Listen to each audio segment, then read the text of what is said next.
걸 이제 기본적으로 우리 고등학교 사회탐구에서 이렇게 가르치고 있다는 거를 알아놓은 상태에서 얘기를 시작하면, 그러니까 그 이승만이, 요즘에 KBS 정말 항의 좀 하셔야 돼요. KBS 라디오에서요, 이승만 우상화하는 프로 하고 있어요. 신구가 나와가지고 이제 나레이션을 하는 프로인데, 이게 지난번에는 그 재벌들을 우상화하는 드라마를 했었어. 라디오 드라마를. 지금 이승만 우상화 드라마 하고 있어. 이승만을 우상화하는 드라마를, 지금 이제 라디오 드라마를 매일 하고 있단 말이야. 저거, 라디오 틀어놓고 일하는 사람들은요, 그거 듣다 보면, 이승만이 정말 고민이 많았겠구나. 그런 생각 한다니까? 진짜 이게 이승만의 환생이잖아. 이명박이 대통령 된 다음에, 이승만의 환생이야. 국부란 운동 이러면서 이승만 박사, 이 박사 그렇게 불러. 우리한텐 독재자 이승만인데요. 상식이야, 그게. 그런데 이승만 박사 그러고 있어, 이 개새끼들이. 그러면서 지금 이제 나라를 망치고 있는데, 이승만이 하여튼 나라를 12년을 독재를 하다가, 국민들이 들고 일어나갖고 4.19를 무찌르잖아요. 근홍구동님 감사합니다. 여러분, 우리나라 4.19가 얼마나 중요한지 알아요? 내 지난번 3.1운동 얘기했잖아. 3.1운동으로 중국의 민족운동인 오사운동이 시작이 됐고, 또 인도에 간디의 비폭력 평화운동이 시작됐다 그랬잖아. 그게 우리 조선의 3.1운동의 효과였다? 1960년 4.19는 어떤 거였냐면, 50년대, 45년 이후로 그 50년대까지 세계가 냉전체제였어. 그래서 사회주의권과 자본주의권으로 나눠져갖고 차가운 전쟁, 총 쏘지 않는, 총성 없는 전쟁을 한 거야. 그러면서 서로 막 무기를 미친 듯이 사모으면서 총성 없는 전쟁으로 막대한 경제적인 피해를 입히고 있었던 시절이에요. 그러면서 그 당시에 이 사회주의권은 소련의 명령을 안 따르면 다 박살나는, 자본주의는 미국의 명령을 안 들으면 다 박살나는. 그래서 이제 미국이, 여러분, 후세인, 그 다음에 빈라덴, 이거 다 누가 키웠어? 미국이 키운 애들이야. 미국 공화당 정권이, 그 중동 지역의 후세인이나, 그 다음에 이 빈라덴 같은 그런 사람들을 키운 거예요. 키워가지고 아랍 민족주의자들을, 찍어 누르고, 미국의 하수인들을 키운 거야. 그 다음에, 버마의 지금 독재자, 걔도 미국이 용인해 준 거고요. 그 다음에, 이 라틴 아메리카의 독재자들, 군부 독재자들도 전부 다 미국이 인정해줘야 그 지역의 친미 정권이 된 거야. 우리나라에선 누구였어? 그게 박정희였던 거야. 이승만 박정희인데, 우리는 군부는 아니었지만, 이승만이 그렇게 독재 정치를 할 수 있었던 게, 미국의 옹호를 받아서 독재 정치를 했던 거예요. 미국을 그 당시에 이렇게 맞대결한다는 거는 미국이 인정한 이승만을 이 독재 권력을 쫓아낸다는 건 불가능하던 시절이었어. 그런데 누가? 우리 남한 민중이 이승만을 4월 16일부터 4월 27일까지 총 맞아가면서 초등학생까지 나와가지고 시위를 한 거야. 4.19 혁명을 일으켜가지고 이승만을 쫓아냈잖아요. 그게 전 세계에 미친 영향은 어마어마했던 거야. 어마어마해가지고요. 여러분 혹시 라틴 아메리카의 민족해방운동 알아요? 라틴 아메리카의 민족해방운동이 뭐냐면, 남아메리카의 군부 독재와하고 싸우는 그런 민족해방 전선 이런 사람들이 있어. 그래서 아르헨티나에서도 그렇게 우리 광주와 같은 어마어마한 독재 상황이 있었단 말이야. 거기도 아르헨티나에도 5월 어머니회라는 게 있어요. 이제 라틴 아메리카 민주화 운동을 이제 했던 사람들인데, 그 사람들이 뭐 보고 한지 알아요? 남아메리카 민족해방 운동이 어떻게 시작된지 알아요? 그거 우리나라 4.19 보고 시작된 거야. 우리나라 4.19를 보고 남아메리카 민족해방운동이 일어난 거예요. 4.19 혁명. 4.19 혁명을 보고 남아메리카에서 민족해방운동이 일어났어요. 그 다음에 지금의 버마도요. 지금 이제 미얀마라고 이름을 바꿨잖아. 근데 그 지역 사람들은 자기네를 버마라고 불러, 아직도. 미얀마란 말 싫어해. 근데 버마의 민족운동도, 버마의 민주화운동도요, 우리나라 4.19, 그 다음에 5.18 보고 일어난 거예요. 여러분들이 그걸 몰라. 우리나라 3.1운동, 4.19, 5.18, 60, 이 네 가지는요, 20세기에 소위 제3세계의 민주화운동가들이 모델로 삼았던 운동들이야. 그래서 김대중 대통령이 제3세계에 가서 기립박수 받는 거야. 그런 민주화운동의 지도자, 산 지도자로 인정을 받아서. 우리나라만 몰라. 지금 미얀마 군부 독재예요. 우리나라만 그 위대한 역사의 가치를 모르는 거야. 그러니까 아직도 4.19는 의거요, 5.16이 혁명이라고 개소리하고 있는 거잖아. 그거 오늘 처음 들었어요? 내가 몇 번 얘기했었는데, 예. 우리나라 4.19, 5.18, 그러니까 3.1운동, 4.19, 5.18, 60, 요 네 가지가 20세기에 제3 민주화운동이라 그러는데, 그 민주화운동의 굉장히 민족해방 민주화운동의 이 교과서적인 내용들이야. 예. 그래서 세계에서 우리나라의 그 운동들을 예로 들고, 하다못해 이번에 대통령 된 미국의 오바마가 노사모 운동을 모방해가지고 무브온이라는 인터넷 운동을 하고 그래서 대통령이 된 거야. 그래서 재선에 당선된 거야. 우리나라에서 뭘 하면 다 따라한다니까? 그 우리나라 한나라당 지지자들만 몰라 그걸. 새누리당 지지자들만 우리가 후진국이고 민주화운동하는 거 다 빨갱이 새끼들이라고 욕을 하죠. 제3세계에서 그렇게 안 봐요. 제3세계는 누구냐면 냉전 체제를 반대했던 아시아, 그 다음에 남아메리카, 그 다음에 아프리카, 여기를 3A, 제3세계라는데, 그 지도자들은, 그 지역에 민주화운동 하는 사람들은요, 우리나라의 민주화운동 김대중 대통령을 상징으로 생각했어. 두 번의 죽을 고비를 살아남아서, 결국 대통령이 된 인간 승리. 그들에게는 롤모델이야. 그러니까 노벨 평화상까지 준 거지. 근데 개 씨발놈들 돈 주고 받았다가 개지랄한 거 아니야. 개 같은 새끼들 진짜 찢어 죽여야 돼, 그런 새끼들은. 몰랐어요? 미치겠네.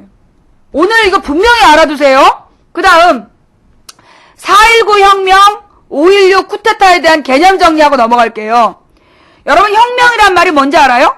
영어로는 리볼루션? 영어로는 우리가 이제 레볼루션이라고 배웠어. 우리 어렸을 때는. 이 영어로 리볼루션, 레볼루션이라는 게 뭐냐면 중요한 개념이에요. 잘 들어. 메모해. 혁명이라는 것과 쿠데타의 차이를 알려줄게요. 이 박정희가 전두환 때까지는 어떻게 했냐면 4.19는 의로운 거사다. 5.16은 혁명이다. 이렇게 가르쳤잖아. 그죠? 개소리야.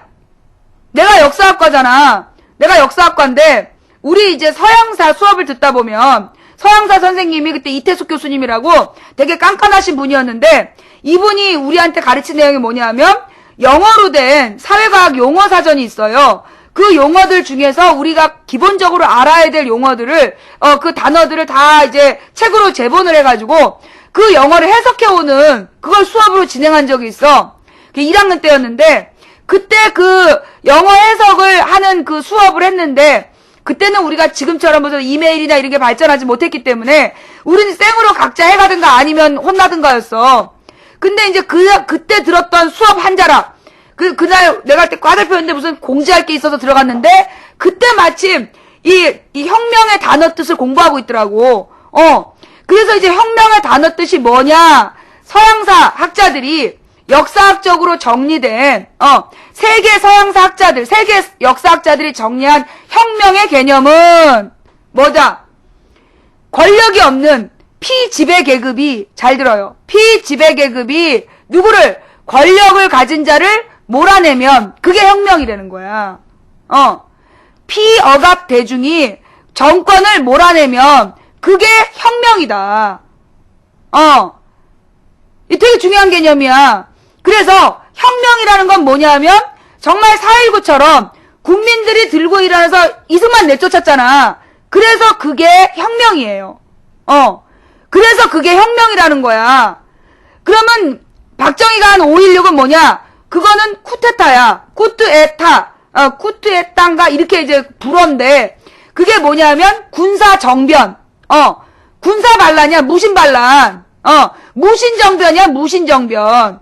그게 이제 쿠데타인데, 무신정변은 뭐냐 하면, 권력에 이중되었던, 권력의 협조자였던 군부가, 권력자를 내몰고 권력을 차지한 거. 쿠데타는, 그래서 혁명이 아니라 권력투쟁이라 그래. 뭔 말인지 알아요? 박정희의 5.16은 혁명이라고 하면 안 되는 거야.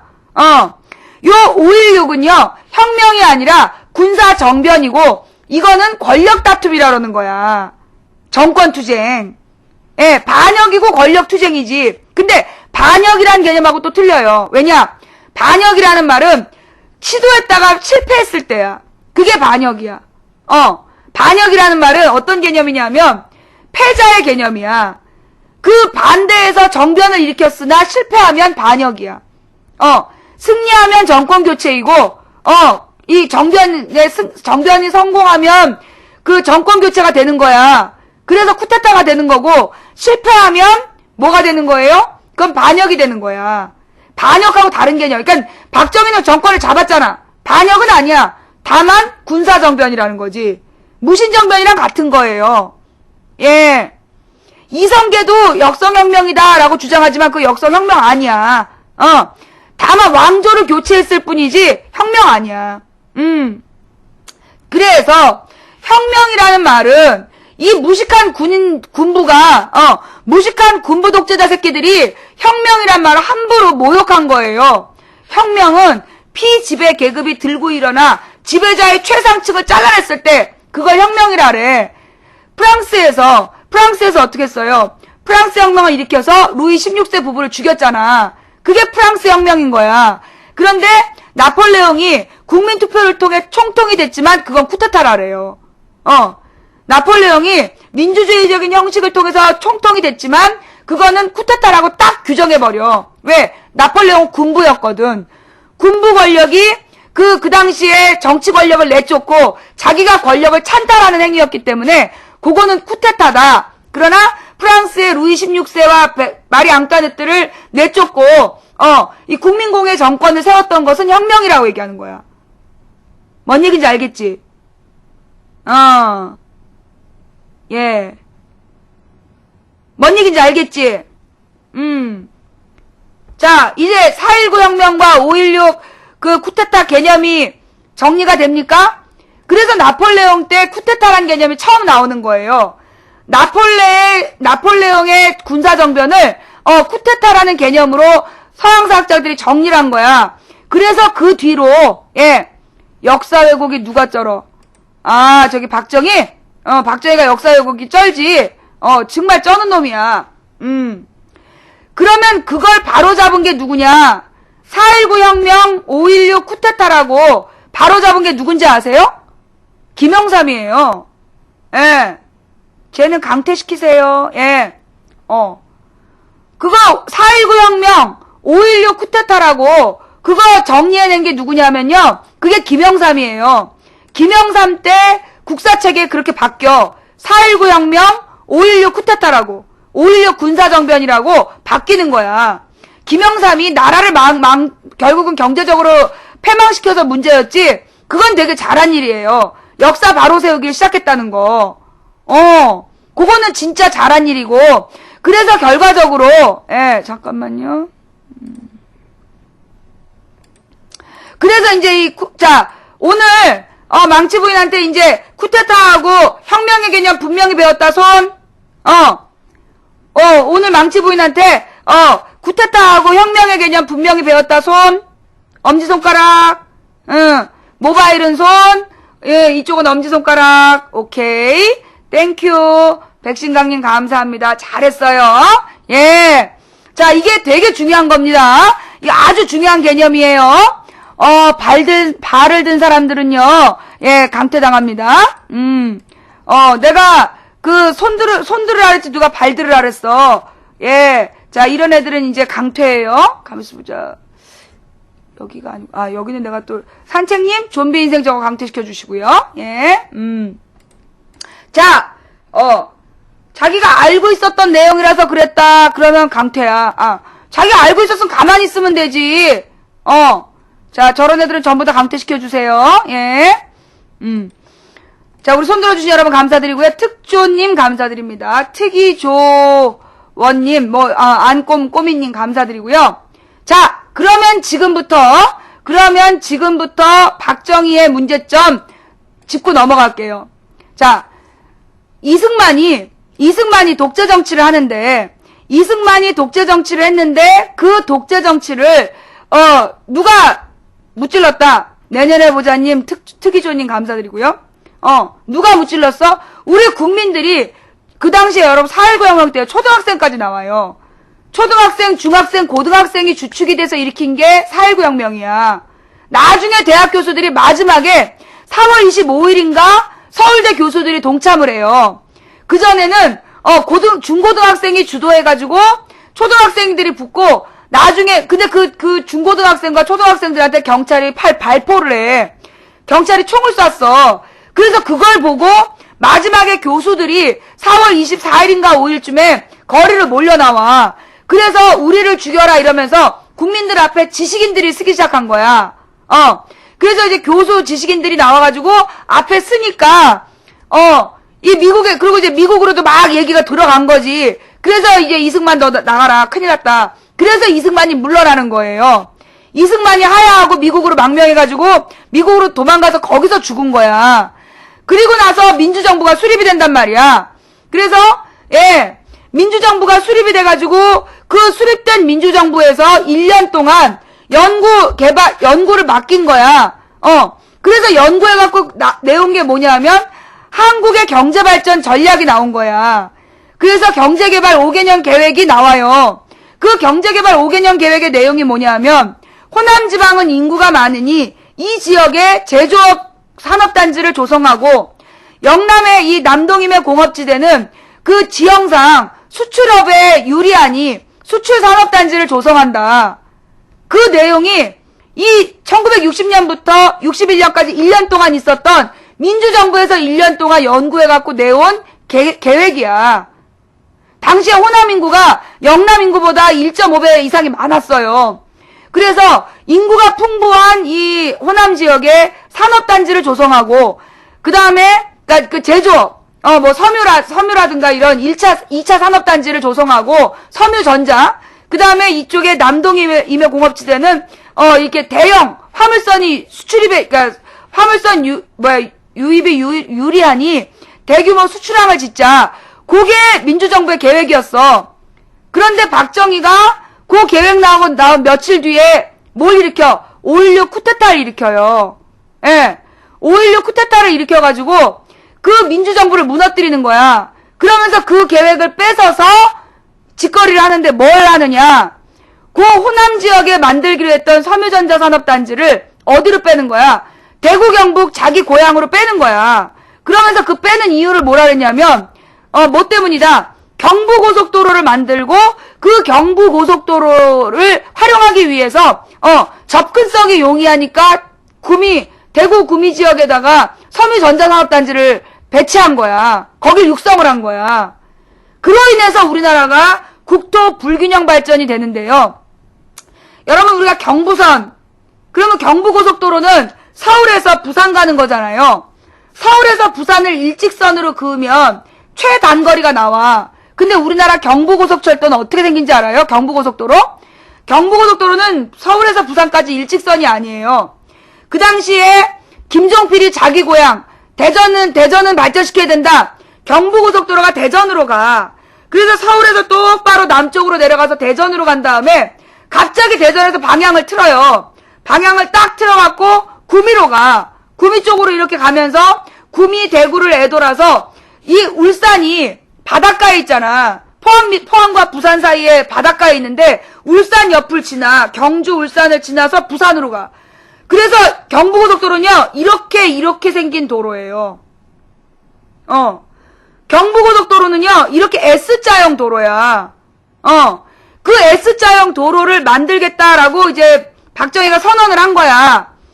그러면서 이제 막 차관을 빌려오는 거 아니야. 일본에서 돈 빌리는 대신에 모든 정신대나 위안부, 강제징용, 징병이 피해자 손해배상 안 하겠다 각서 써주고, 그리고 돈 빌리고, 그 돈으로 경부고속도로를 지은 거야. 근데 그 경부고속도로를 짓겠다 그랬을 때, 그때 누가, IBRD, 누가 찾아봐. 그게 세계 경제부흥은행인가 그래. 세계개발부흥은행인가 경제부흥은행인가. IBRD. 여기가 뭐 하는 데냐면, 당시 전쟁 이후에 그 개발도상국들이 지역을 개발하는 그 리서치, 그 돈도 빌려주고 리서치 해주는 데였어. 조언해주는데, 국제부흥개발은행, 땡큐. 국제부흥개발은행. 그래서 주로 이 국제부흥개발은행이 아시아, 아프리카, 라틴 아메리카 같은 데에서 어떻게 하면 장기적인 발전을 할 수 있는지 전략 세워주는 그런 연구재단을 했단 말이야. 연구 역할을. 그때 IBRD가 연구 보고서를 보내요. 박정희한테. 뭐라 그러냐면, 지금 대한민국은, 한국은 서울에서 호남선, 목포까지, 그 다음에 부산까지 경부 철도가 있다. 가장 경제적인 운송수단이 이미 완성이 되어 있기 때문에, 도리어 경부선을 복선화하는 거, 경부선하고 호남선을 복선화하는 게 필요하고, 그니까 이제 철도 하나 가지고 왔다 갔다 하는 게 아니라 복선, 왕복으로 왕래할 수 있게 2개로 만드는 게 필요하고, 도리어 뭘 만들어야 되냐면, 호남선하고 경부선을 복선화하고, 양쪽 철도로 이어지는 중심 거점 도시들을 연결하는 고속도로를 가로로 만들어라. 갈비뼈 도로를 만들으라고 제안을 해요. 그게 경부고속도로 만들 돈이면, 그 거리면 충분히 목포 부산 연결하고, 그 다음에 대구 전주 연결하고, 그게 가능했던 거야. 대구 전주 군산까지 연결하고, 목포 광주 부산 연결하는 그런 가로도로망을 충분히 만들 수 있는 돈이었거든. 그 돈을 실용적으로 쓰려면 그렇게 해라 그랬어. 박정희가 쌩깐 거야. 그래서요, 경부고속도로를 반대했다, 야당이. 그게 이명박이 늘 주장한 거잖아. 그게 개소리야. 그게 개소리고요. 국제부흥개발은행에서 갈비뼈형 도로를 만들으라는 조언을 해줬기 때문에, 이렇게 하면 국토가 균형 발전이 되는데, 왜 불균형 발전하냐고 김대중이 비판했던 거야. IBRD 보고서를 바탕으로. 그랬더니만 그걸 가지고 야당이 반대했다고 지금까지 거짓말하고 있는 거예요. 이거 몰랐지? 이거 처음 들으신 분. 이 얘기 오늘 처음 들으신 분. 이것도 굉장히 중요한 얘기인데요. 이게 우리나라 역사에서 이게 노무현 대통령 때 다큐멘터리를 몇 번 나왔었어. 그런데 그 내용들이 많이 알려지질 않았던 거야. 처음 들으시는 분들 있으시죠? 중요한 얘기예요. 꼭 알고 계세요? 이런 얘기 지금 국제부흥개발은행, 이런 거 메모해 두시고요. 그 내용들을 여러분들이, 다큐멘터리나 이런 것들 찾아가지고 근거 자료를 붙여서 여러분들이 많이 널리 알려주셔야 돼요. 자, 그 다음에 이제 박정희의 경제에 대한 이야기를 할게요. 그런데 이제 박정희가 특히 이제 호남분들도, 이게 호남분들도, 박정희 때, 보릿고개를 넘었다. 그래서 호남의 노인분들도 박근혜에 대한 지지율이 높아요. 굉장히 이렇게 짠해하고 높단 말이야. 박정희 때 먹고 살게 됐다라고 생각해, 호남분들이. 이게 얼마나 불쌍한 생각인지 모르죠. 이게 몰라서 그러는 거야. 뭐냐? 아까 이야기한 굉장히 중요한 경제개발 계획에서 호남에 그 당시에 1960년대에 민주정부가 이 호남 지역에다가 섬유 전자산업을 만들었다라면 그러면 이 호남 인구가 이렇게 축소되지 않아요. 이렇게 축소되지 않았을 것이고 이 호남 지역에 그 사람들이 거기서 살았기 때문에 살면서 그 노동인구 역할을 했기 때문에 도시와 농촌이 공동발전하는, 공동발전이 가능했다는 거야. 도농경제발전이 가능했었어. 그러면 이제 이게 뭐예요? 호남선을 중심으로 발전하게 되면 어디도 충청도도 마찬가지로 그렇게 발전할 수 있으니까 충청도는 교통요지로 발전되고 호남은 많은 인구를 중심으로 해서 도농 공공 발전이 가능했던 거야. 그런데 박정희가 선택한 방식이 뭐냐면 호남을 죽이기를 한 거야. 정확하게 서부 지역 죽이기, 서부 농촌 죽이기를 했어. 왜 서부 농촌을 죽였어야 됐냐 하면 그 당시까지, 그러니까 박정희 때 이전에 이승만 때까지는 우리나라가 농업사회였어요. 근데 이 농업사회가 박정희 때 산업사회로 바뀌는데 그 산업사회로 바뀌는 과정에서 도시로 인구를 다 빼갔잖아. 도시로 인구를 다 빼가면서 농촌의 인력이 부족해지고 그 다음에 도시로 인구가 다 몰리다 보니까 도시에서 뭐에 대한 요구가 많아지냐? 쌀에 대한 요구가 높아진 거야. 그 이제 이승만 때는 산업화 시대였는데 농업사회였으니까 농촌 인구가 많았는데 갑자기 농촌 인구가 산업화가 되면서 이촌향도 들어봤죠. 이촌, 농촌을 떠나 도시로 향하는 현상이 벌어지면서 많은 인구가 농업을 포기하고 도시로 가버린 거야. 그러면서 어떤 문제가 생겨? 쌀값이 폭등할 위기에 놓인 거야. 그런데 그러면 이건 쌀값이 폭등하는 이유는 뭐 때문이다? 수요가 늘어나서 그런 거야. 수요가 늘면 가격이 올라간다. 경제의 기본이잖아. 그지? 수요가 늘어나면 가격이 올라가는 거. 그게 경제 기본이야. 근데 박정희가 어떻게 했어요? 박정희를 자본주의자로 알고 있어, 사람들이. 자유시장 경제주의자로 알고 있는데, 박정희는 자유시장 경제주의자가 아니었어. 경제 통제주의자였어.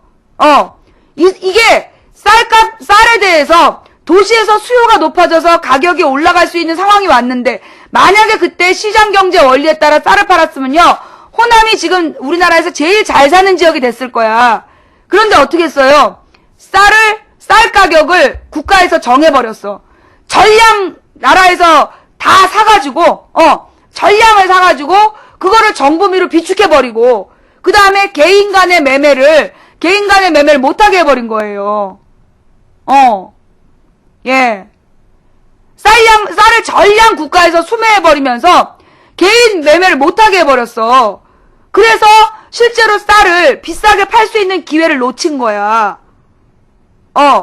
지금 방송이 종료됐다고 떠요? 왜 그래? 방송 잘 되고 있는데. 지금 방송 잘 되고 있어요. 잠깐만요. 여러분 지금 방송 종료됐다고 떠요? 얘네들이 지금 이제 환장해가지고 공격을 하는구나.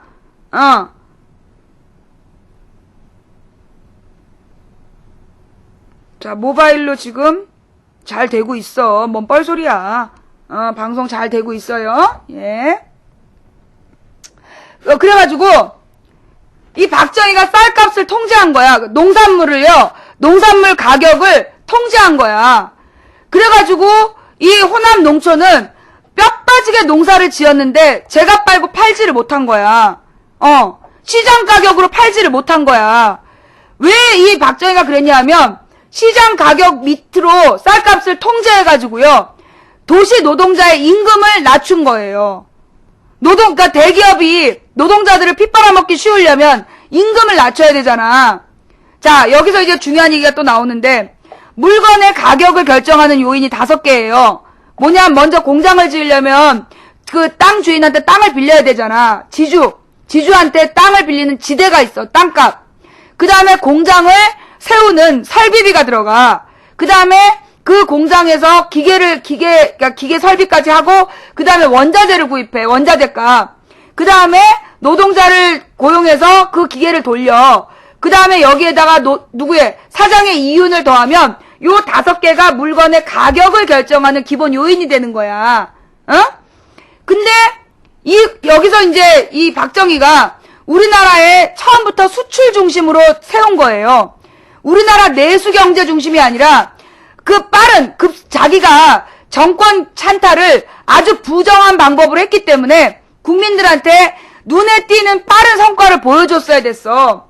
그래서 수출 주도형 경제로 나라를 결정을 하고 그러면 수출을 하기 위해서는 뭐가 필요하냐? 가격 경쟁력이 있어야 된다. 그래서 가격을 낮춰야 된다. 그러면 이 5가지 중에서 뭘 낮출 거냐? 지주감이야. 설비는 파는 사람 마음이야. 원자재도 파는 사람 마음인데 뭐만 임금만 사장이 깎을 수가 있는 거야. 그래서 임금을 저임금 정책, 사장이 자기 이익을 줄이는 게 아니라 이익을 줄이면 되는데 노동자의 임금을 줄인 거야. 그래서 저임금 정책이 박정희 때부터 채택된 정책이에요. 도시 노동자의 저임금 정책을 유지하기 위해서 농산물 가격을 저고가로 강제한 거야. 예, 저고가로. 왜? 뭐가 불만인데? 뭐가 불만이야? 내가 지금 설명이 틀렸어요? 내 설명이 틀렸어? 불만인 사람 누구야? 손 들어봐. 불만인 사람 손 들어봐. 불만 없지? 내가 이런 얘기하면 내 이야기의 근거들, 우리 백신강님 잘하고 있네. 강준만 교수의 한국현대사 환책에 보면 이 내용이 들어있다 나오잖아. 이런 식으로 보충 자료들을 올려주세요. 조금 아까 경향신문 기사 올리신 분들 고맙고요. 신문 기사하고 관련 책자들 자료를 올리세요. 예. 그래서 같이 볼 수 있게끔 나의 주장에 들어있는 자료들 올리란 말이야. 딴소리 올리지 말고. 알았죠? 자, IMF 얘기까지 해줄게. 기다려요. 그래서 그 박정희가 저임금 정책을 위해서 저고가 정책을 한 거야. 그래서 호남 농촌을 저고가 정책을 한 것도 있는데요. 사실 저고가 정책을 한 두 번째 목적이 더 무서운 거야. 뭐냐? 호남의 값싼 농민을 도시 값싼 노동자로 빼돌리려면 농촌이 망해야 되는 거야. 그래서 1960년대 농촌 파괴가 돼요. 농촌 인구가 다 도시로 떠나게 되는 거야. 그래서 국민들의 불만이 농촌에서 이러다 우리 다 죽겠다 이런 불만이 올라갔어. 그래서 그 불만을 잠재우기 위해서 새마을운동을 만든 거야. 새마을운동이 왜 그러냐면 파괴돼가는 농촌의 민심이 기독교 카톨릭 농민회를 중심으로 야 뭔가 수상하다 이거 우리 이러다가 이거 다 망하는 거 아니냐. 그러면서 도시로 대학에 공부하다 대학생들이 농촌에 와서 보고 이대로 가면 이 농촌이 완전히 피폐해서 망할 텐데 이런 불만들이 나와서 농민들이 들썩들썩 하니까 그때 새마을운동이라는 걸 해. 그래서 뭘 했냐. 이장하고 동네에 말빨 센 젊은 애들을 전부 다 데려다 교육을 시키는 거야. 박정희 우상화 교육을 시켜. 박정희의 경제의 꿈 막 이런 걸 막 교육을 시키면서 4H 정신. 그래서 지덕체 어쩌고 막 그 돌덩어리 하나씩 다 얹어놓고 그 다음에 모자 하나씩 씌워주고 완장 하나 채우고 잠바를 나눠줘요. 모자, 잠바, 완장을 나눠주고 그 마을에서 말빨 센 젊은 사람들 두세 명씩을 묶어가지고 이 사람들이 그 지역을 통제하게 한 거야. 그 지역을 통제하게 한 거예요. 그러면서 이 사람들이 주도해서 새마을운동이 결국은 뭐 한 거냐면 지붕 바꿔준 거야. 초가 지붕을 걷어내고 슬레이트 지붕으로. 근데 요즘에 와서 여러분 있잖아요. 초가 지붕을 다시 얹어야 된다는 운동 아는 거 알아요? 초가 지붕이 친환경 운동이었던 거야. 초가 지붕이 난방, 방열, 여름에 시원하고 겨울에 따뜻하고, 예. 그리고 그 다음에 그게 뭐 물도 제대로 관리를 안 하면 물이 샜지만 그게 습기, 자동 가습기 역할까지 했던 거야. 그래서 지금 이제 이 초가 지붕을 우리 그 당시에 박정희가 새마을운동을 하면서 초가 지붕을 다 걷어내라. 그리고 슬레이트 지붕으로 바꾸라 했잖아. 이렇게 생긴 거 슬레이트. 그게 성면으로 만든 거예요. 그 성면 지붕을 다 만든 거, 성면 지붕으로 바꾼 거 아니야. 우리 국민들 모르고 거기서 고기 구워 먹고 막 그랬단 말이야. 농촌에 암 환자가 많은 이유 중에 하나는 그거야. 성면 슬레이트 지붕. 그 다음에 또 하나가 농약. 화학 농약의 발암물질. 그게 이제 그 암 발생 원인인데 좌우지간. 새마을운동이 그런 목적이었어요. 그런데 그거를 새마을운동 기념공원으로 400억인가 썼더만. 400억이야 500억이야. 새마을운동 기념사업회에서요. 뭐 무슨 기념관인지 뭔지 짓는다고 기념공원인지 기념관인지 짓는다고요. 400억 이상을 썼어요. 예. 박정희 생가복원 하는데 289억 쓰고 새마을운동 기념사업회 하는데 400억을 썼어. 400몇 억을 썼어. 기가 막히지? 전국적으로 다 합쳐서 박정희 추모 사업이 1200억이 들어가고 1270억. 죽일 놈들이라니까요. 자, 본론으로 돌아가서 그래서 새마을운동이 그렇게 나온 거야. 그래서 새마을운동을 뭐 기억나요? 동네 청소한 거밖에 기억 안 나잖아. 특히 여기서 호남 농민들이 호남의 노인분들이 제일 불쌍해. 그 당시에 경상도는 같은 시기 1970년, 80년대에 경상도는 농촌까지 다 포장이 됐어요. 호남은 면소재지 벗어나도 포장이 안 됐어. 도로 포장 안 해주고, 그리고 전부 다 그래서 신장로라는 말을 이 호남은 잘 몰랐단 말이야. 신장로라는 말이 그게 그 산업도로를 만들면서 경상도는 신장로가 굉장히 많이 만들어졌는데 호남은 도로를 안 만들어준 거야. 그것도 몰랐어. 마을 청소하는 거 새마을운동이라고 박정희 막 좋다고 그러잖아. 얼마나 불쌍해. 이 양반들이 박정희만 아니었으면 지금 정말 호남 농민들은요. 그 당시에 이 쌀 팔아가지고 쌀농업으로 돈 벌고 그 다음에 지금 멋진 최신식 집을 지어서 그 농촌 여행자들에게 영국 농부들처럼 B&B, 베드 앤 브렉퍼스트, 잠자리와 아침을 공급하면서 집집마다 민박 사업만 했어도 한 달에 그것만 해도 몇백만 원 벌었을 거야. 게이트폴 치러 다니면서. 근데 그런 생각 전혀 못해. 우리 호남분들은 박정희 때 그 보릿고개 넘었다고 그 생각만 해. 자, 그러면 정말 박정희 시절에 보릿고개를 넘었을까요? 잘 들어보세요. 박정희가 통일별을 만들어서 보릿고개가 넘어갔다. 그건 개뻥이에요. 농촌 경제가 살아난 이유는 뭐냐 하면요. 농촌에서 자식을 7남매 8남매를 낳아서 장남만 공부를 시켰어. 장남만 공부를 이거는 호남뿐만이 아니라 모든 농촌이야. 장남만 공부를 시키고 나머지 자식들을 공장으로 보낸 거야. 도시 공장으로 보내갖고 도시 공장에서 임금을 받으면 그 사람들이 여름 내내 모아가지고 추석에 들고 오는 거야. 그리고 이제 그래서 시골 농촌에다가 돈 갖다 주고, 그 다음에 겨울 내내 돈 모아갖고 설날에 갖고 오고, 그래서 민족의 대이동이 만들어진 거야. 공장 노동하러 갔던 그 어린 자식들이 가서 강간당하고 두들겨 맞으면서 손가락 잘리면서 번 돈을 갖고 오면 그 돈으로 농촌의 농민들이 먹고 살게 된 건데, 자기 쌀은 똥값에 팔고, 피땀 흘려 지은 농산물은 똥값에 팔고, 자기 핏줄, 핏덩이들 내보내가지고, 손가락 잘리고, 오만 개고생 당하면서, 그 저임금, 다른 나라에 10분의 1, 20분의 1 임금 받으면서, 이래가지고, 번 돈, 굶고, 아껴가지고, 옷 한 벌 안 사 입고 아꼈다가, 들고 온 돈, 그 돈으로 먹고 살게 된 거야. 그런데 그거를 박정희가 보릿고개를 넘겨줬다라고 생각하는 이유가 뭘까요? 이게 박정희가 그렇게 세뇌교육을 했어요. 뭘 통해서? 대한뉴스. 곳곳마다 극장을 짓고 극장에 대한뉴스를 반드시 상영하게 했어. 동시상영이면 대한뉴스를 꼭 2번을 늦게 하고, 관리가 소홀한 데는 한 번만 넣었지만, 그 라디오하고 대한뉴스를 통해서요, 국민들한테 박정희가 보릿고개를 넘겨줬다. 경제를 발전시켰다. 국민들을 속인 거야. 그래서 국민들이 박정희를 영웅으로 안 거예요. 아까 내가 이승만 시대는 경제가 어떤 사회였다 그랬어? 농업사회였다 그랬죠? 모든 세계가 농업사회였다가 산업혁명을 거치면 산업사회가 돼요. 농업사회, 산업사회. 근데 이 산업사회가 된 모든 나라들은 산업혁명을 한 거야. 급속도의 산업발전.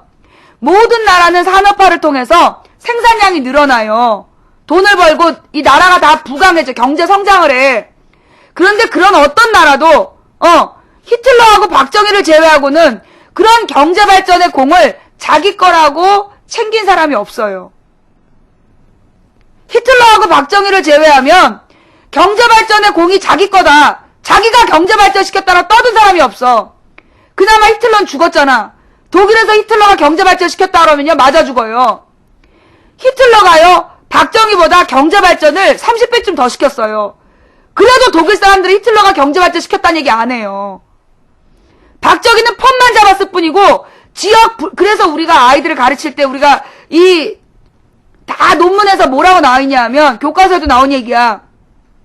박정희의 4차 경제개발 계획은 극심한 지역 불균형과 농업사회를 산업사회로 전환시키는 산업화 시대를 이루었고 눈부신 경제성장을 이룩하였으나 지나친 지역 불균형 발전과 빈익빈 부익부 빈부격차를 극대화시켜 분배의 불이익을 만들었다. 그리고 많은 노동 문제, 인권 문제를 양산하였다. 라고 가르쳐요. 그게 박정희의 경제야. 이게 박정희의 경제의 실체라는 거야. 아닌데요? 장하준 교수가 박정희 때 경제가 발전한 거 맞다 그랬는데요? 박정희의 경제정책이 옳았다 그랬는데요? 등신 새끼들아! 문장을 처음부터 끝까지 다 봐야 돼. 무슨 얘기냐면 장하준 교수가 박정희 시대의 경제 발전을 칭찬한 부분은 뭐냐? 장하준 교수는 신자유주의 발전 전략을 반대하는 사람이야. 신자유주의 반대자, 반신자유주의론자야. 신자유주의 경제정책이 국가 간의 빈부격차를 극대화시키고 국내에서도 빈부격차를 극대화시켜서 결론적으로 전 세계를 경제 패망으로 몰고 간다. 라고 보는 사람이야, 장하준이. 그래서 장하준이 박정희 때 잘했다고 칭찬한 유일한 게 뭐냐? 국가가 경제를 주도해야 된다. 무한 자유경제로 냅두면 안 된다. 국가가 개입하는 게 옳다. 그 얘기한 거야. 그러나 장하준도 박정희가 개입해서 완전 자유를 안 한 건 옳았지만 통제한 거에 비해서 효과가 적다 그랬어. 왜? 분배에 신경 쓰지 않았거든. 경제적 약자를 보호하기 위한 통제가 아닌 경제적 강자를 위한 통제였기 때문에 그게 박정희 경제의 문제점이었다. 그걸 분명히 지적하고 있어. 박정희가 그 경제 개발에 국가가 주도했기 때문에 급속도의 성장을 이룩한 건 맞지만 약자를 위한 개입이 아닌 강자를 위한 개입이었고 그로 인해서 극심한 불균형을 낳았다라는 거는 장하준 교수도 인정하는 부분이야, 이 등신 새끼들아.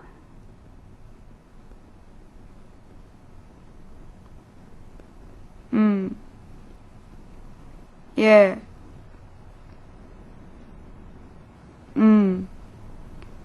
그렇게 얘기했죠? 그쵸? 장하준의 박정희 경제로는요, 그렇게 정리하고 있다니까. 신자유주의를 비판하면서 박정희가 눈부신 경제성장을 할 수 있었던 이유는 자유주의에 맡긴 게 아니라 국가에서 개입했기 때문이다.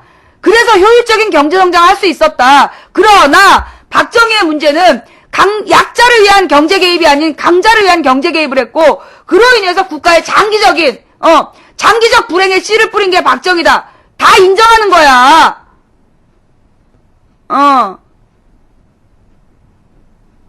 무식한 새끼들이 이거를 뻥 까면서 지금 사실을 왜곡하고 있는 거지. 예. 그래서 내가 지금 이야기한 내용의 핵심 정리해볼까요? 박정희의 경제개발 계획은 맨 처음에 민주정부에서 수립됐던 균형발전 계획을 훔쳐다가 불균형 개발을 해버린 괴물을 만든 괴물성장 전략이었다. 또 이 박정희의 경제개발 정책은 철저히 농촌을 파괴하여 값싼 노동력으로 저임금 정책을 기반한 경제발전 전략이었다. 그로 인해서 소수 재벌들은 막대한 이익을 챙겼지만 다수의 국민을 가난 속에 머물게 한 그래서 빈부격차가 가장 커진 게 박정희 때야. 그리고 난 뒤에 김대중 노무현 정부 때도 양극화가 심해졌다 그랬는데요. 그 얘기는 다른 얘기예요. 그 얘기는 이제 박정희의 경제를 넘어서 전두환, 노태우, 그 뒤에 김대중 노무현 정부의 경제 정책을 2탄으로 내가 이제 해줄게. 지금 이제 5시 반인데, 그럼 오늘은 IMF까지만 할게요. 오늘은 IMF까지만. 자, 여기까지 박정희의 경제 정책에 대한 망치 부인의 설명. 오늘 들어보니까 이해가 된다. 망치 부인의 박정희의 경제 정책에 대해서 오늘 들어보니까 이해가 잘 된다. 이제 뭐가 문제인지 알겠다, 손. 예.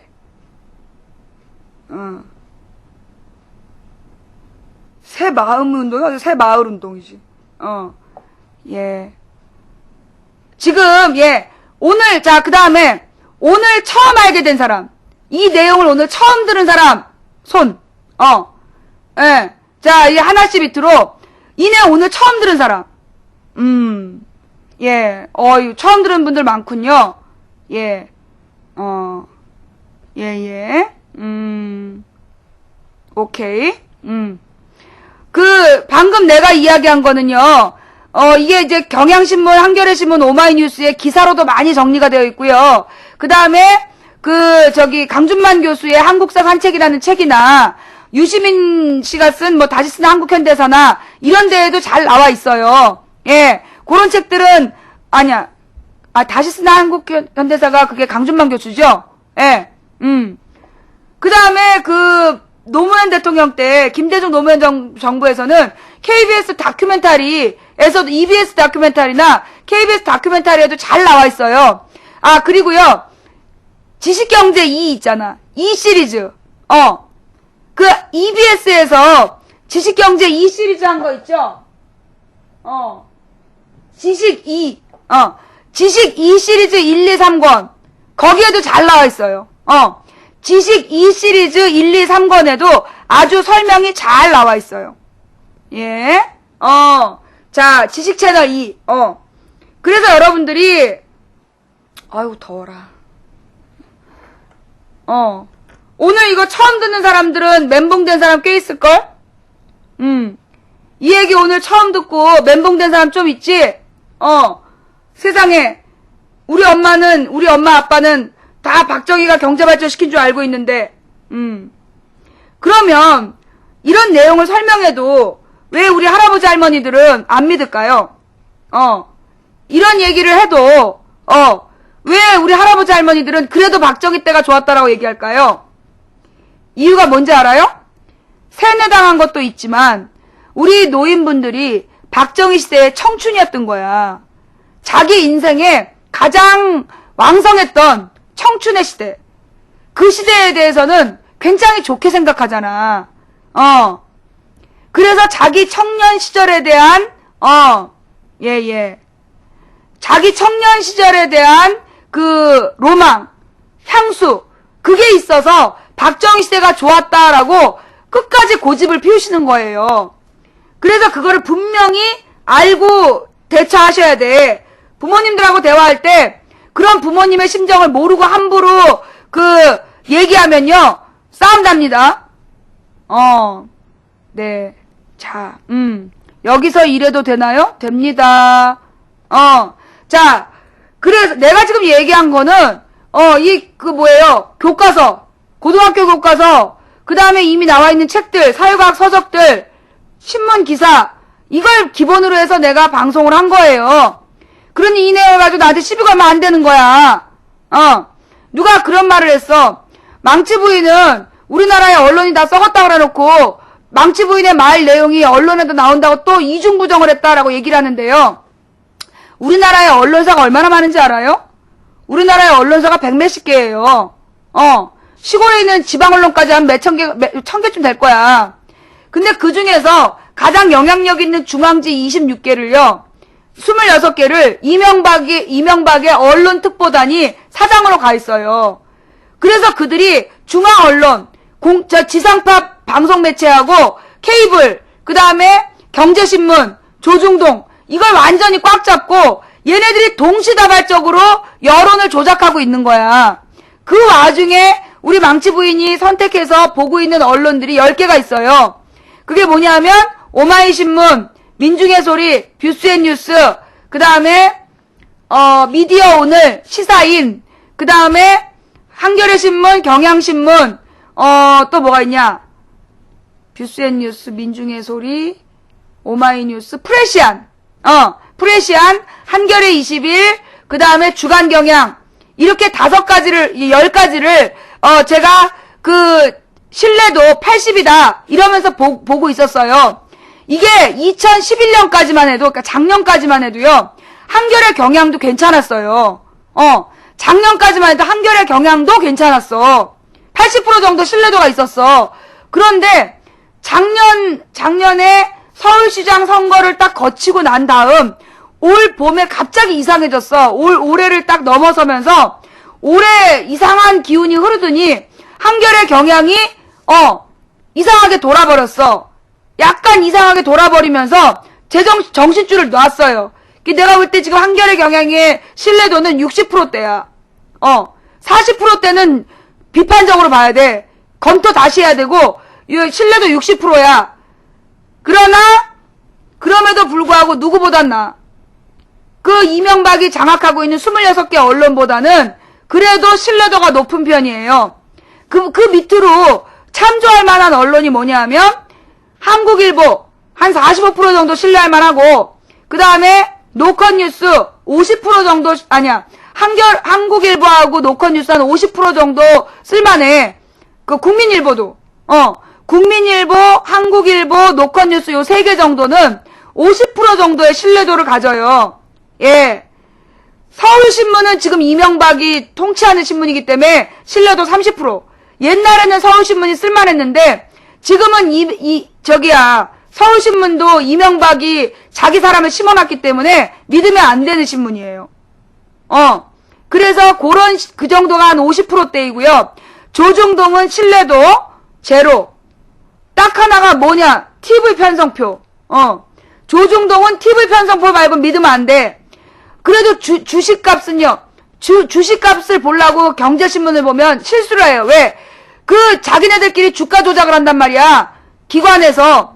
그런 기사가 싹 깔려 나오기 때문에 조중동은 TV 편성표 말고도 보면 안 돼. 근데 그 TV 편성표도 대부분 또 그러니까 그 옆에 꼭 쓸데없는 연예인 기사를 섞어 넣어서 문제인데, 그런 거야. 자, 그러면 현재 가장 믿을 만한, 신뢰도 90% 이상은 뭐냐? 내가 볼 때 우리나라에 딱 2개 있어. 신뢰도 90% 3개. 3개 있어. 뭘까? 뉴스타파 신뢰도 90이다. 내가 볼 때 뉴스타파 신뢰도 95% 정도 되는 것 같아. 그 다음에, 근데 5% 정도는, 경계를 해야 돼. 혹시 실수하지 않도록.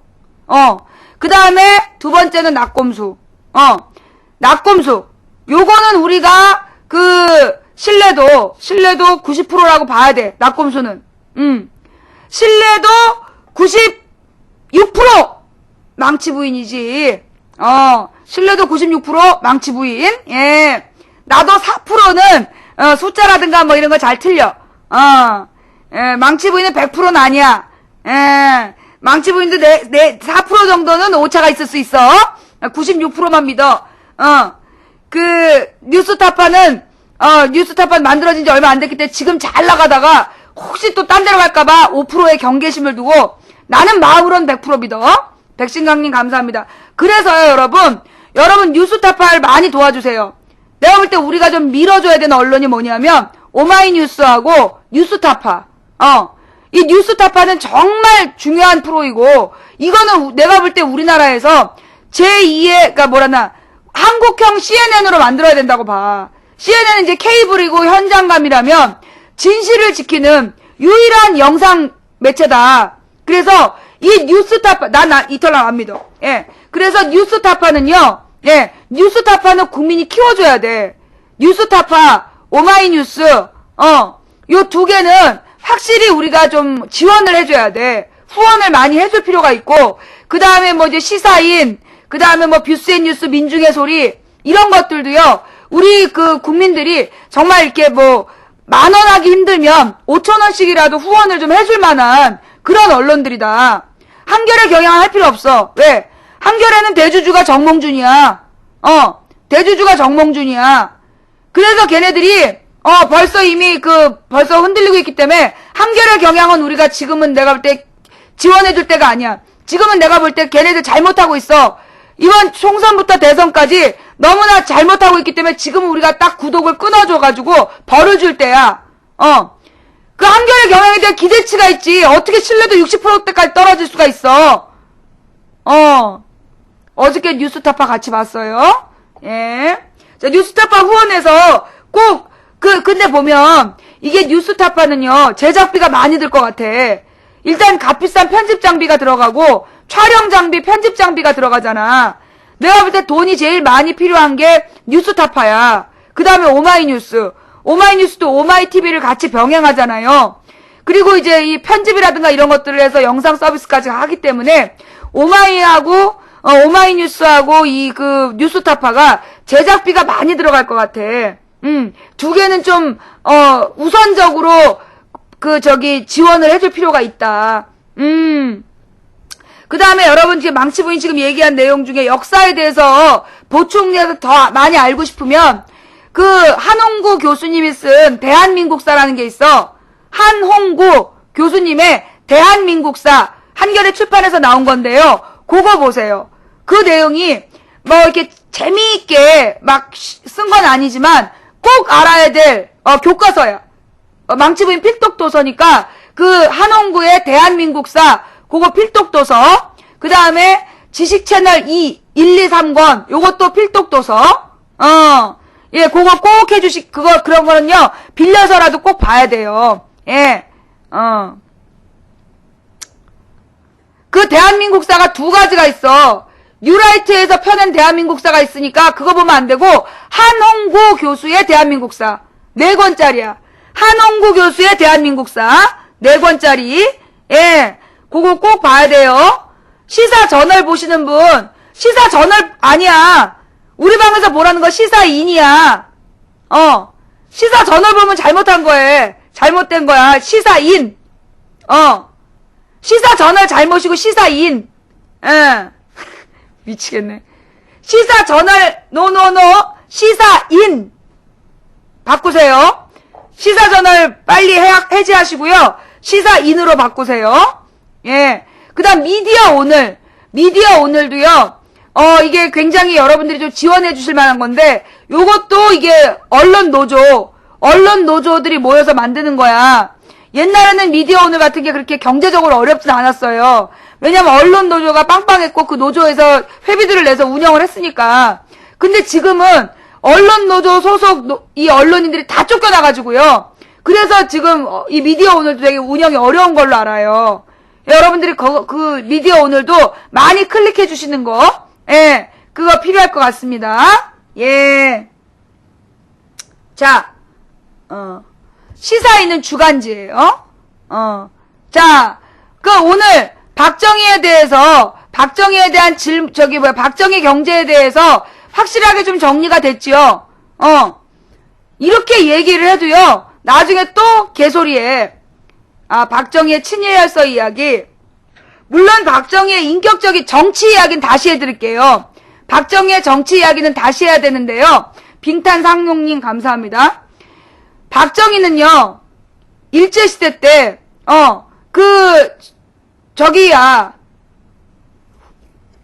교사가 됐어. 교사가 됐는데, 그 교사가 돼서, 교사임에도 교사가 딱 돼가지고 자기가 어떤 권력자가 된 줄 알았는데, 당시 이 교사들한테는 그렇게 무슨 친일 경력자로 인정이 안 된 거야. 그래서 이제 박정희가, 빙땅상류님, 온리무님 감사합니다. 일본군 육사에 들어가고 싶어 했어. 근데 일본군 육사에 못 들어가서 나이가 많아가지고. 그래가지고, 어디 다른 데를 가고 싶어 하다가, 이 일본이 만주국에 세운 괴뢰정부가 있어요. 만주에다 세운, 우리한테 치면, 간도 땅에 세운 만주국이라는 괴뢰정부가 있는데, 만주국의 군대, 거기는 이제, 괴뢰정부가 체계가 없기 때문에 아무나 다 받아주는 거야. 그니까 이제 거기에다 지원서를 쓴 거야. 만주국 군관사관학교에 날 보내달라고, 박정희가 혈서를 썼어. 훈도 박정희 이래가지고, 그 혈서를 써가지고, 거기다가 입학을 허가해달라고 편지를 썼는데, 그 내용이 중국 만주국 신문 기사로 나온 거예요. 이렇게 열혈 청년 박정희 이래가지고, 박정희의 그 편지가 사진으로 실려가지고 혈서까지 신문 기사가 발견이 된 거야. 그래서 알게 된 거예요. 여러분들이 그거 몰랐다면 그거 알아두셔야 돼. 그 증거가 나왔어요. 그 다음에 그 박정희가 그래서 이 만주군 군관학교에 이제 그 들어갔잖아. 그런 다음에 이 만주국에서 뭘 했냐면 그 독립군 토벌부대였어요. 독립군 토벌부대.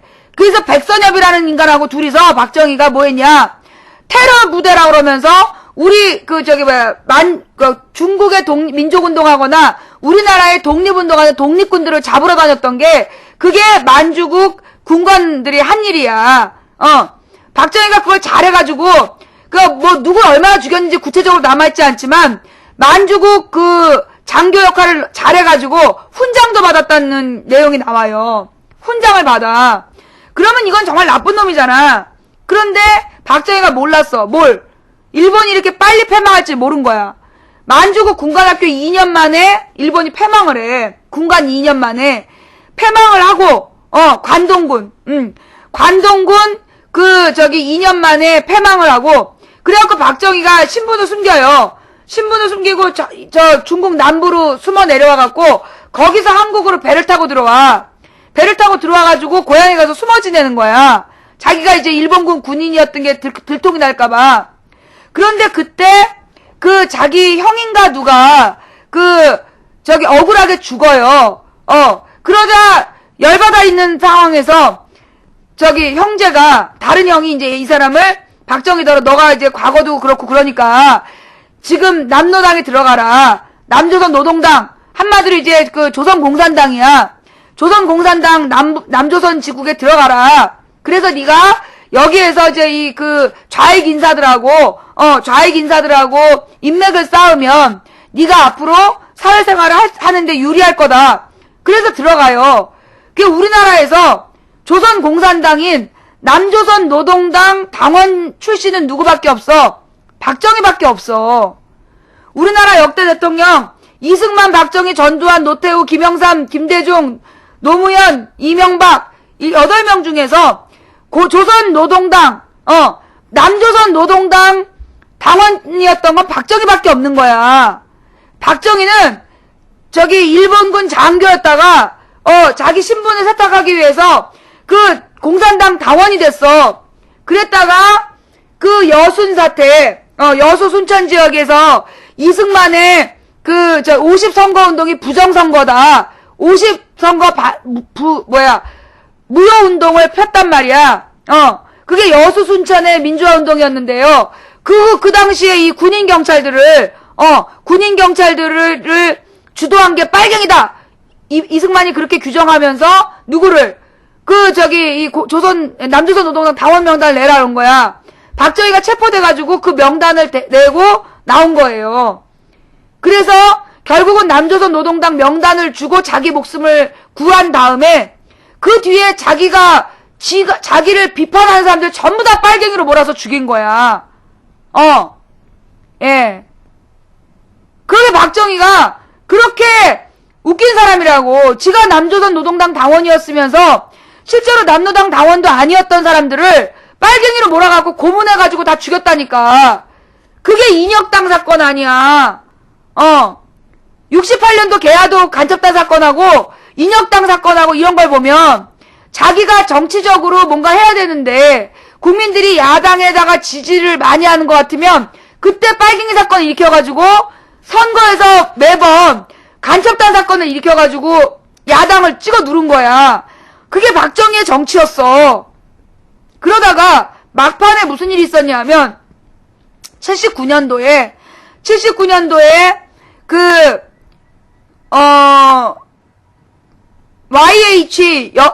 YH라는 그 기업에서 여성 노동자 파업을 했는데 그 파업 현장에 구사대가 쳐들어와갖고 여성 노동자들을 강간하고 폭행하고 막 그랬어. 이래가지고 이제 이 YH 노동자들이 그 김영삼의 그게 신민당이었지? 김영삼의 신민당이었어요? 김영삼의 민주당이 있었는데 그 민주당 당사를 점거하고 농성 중에 있었던 거야.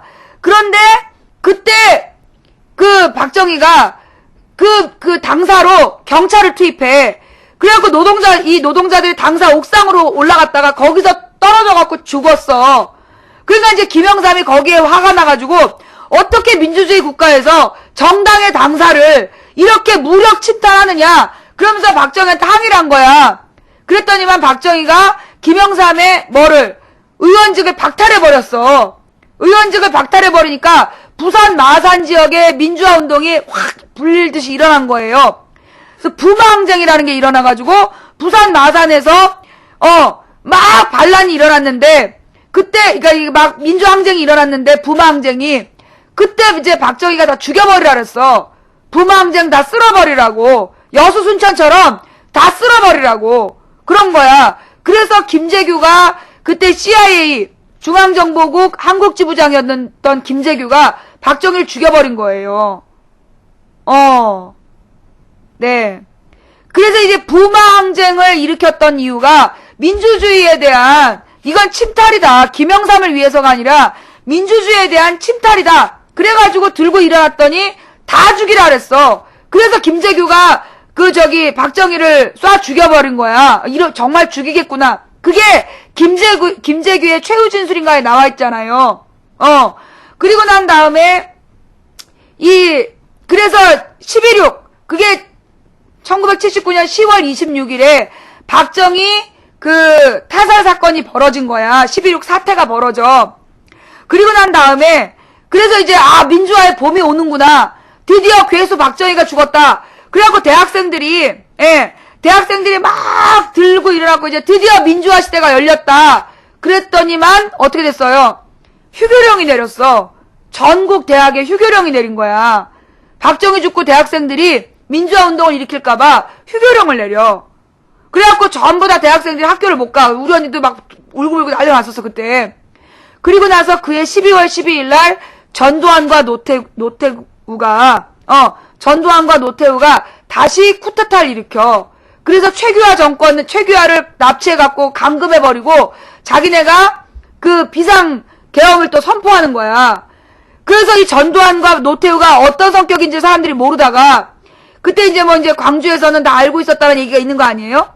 좌우지간 12.12 쿠데타를 일으킨 전두환 노태우가 정권을 차지해요. 그래서 체육관 선거를 통해서 대통령이 되고 8년 동안 전두환이 독재 정치를 하게 되는 거지. 그러면서 전두환 독재 정치에 반대하는 민주화 인사들을 잡아다가 고문하고 죽이고 파묻고 그래도 안 되니까 그러니까 광주에서 맨 처음에 전두환 군부 권력을 반대한다는 민주항쟁이 일어났는데 그게 원래 광주뿐만이 아니었어. 5월 17일이 원래 원류야. 그래서 김대중하고 이 서울 수도권에서 먼저 동을 뜨고 광주, 서울, 부산, 마산 다 동시에 동을 뜬 거야. 5월 17일이.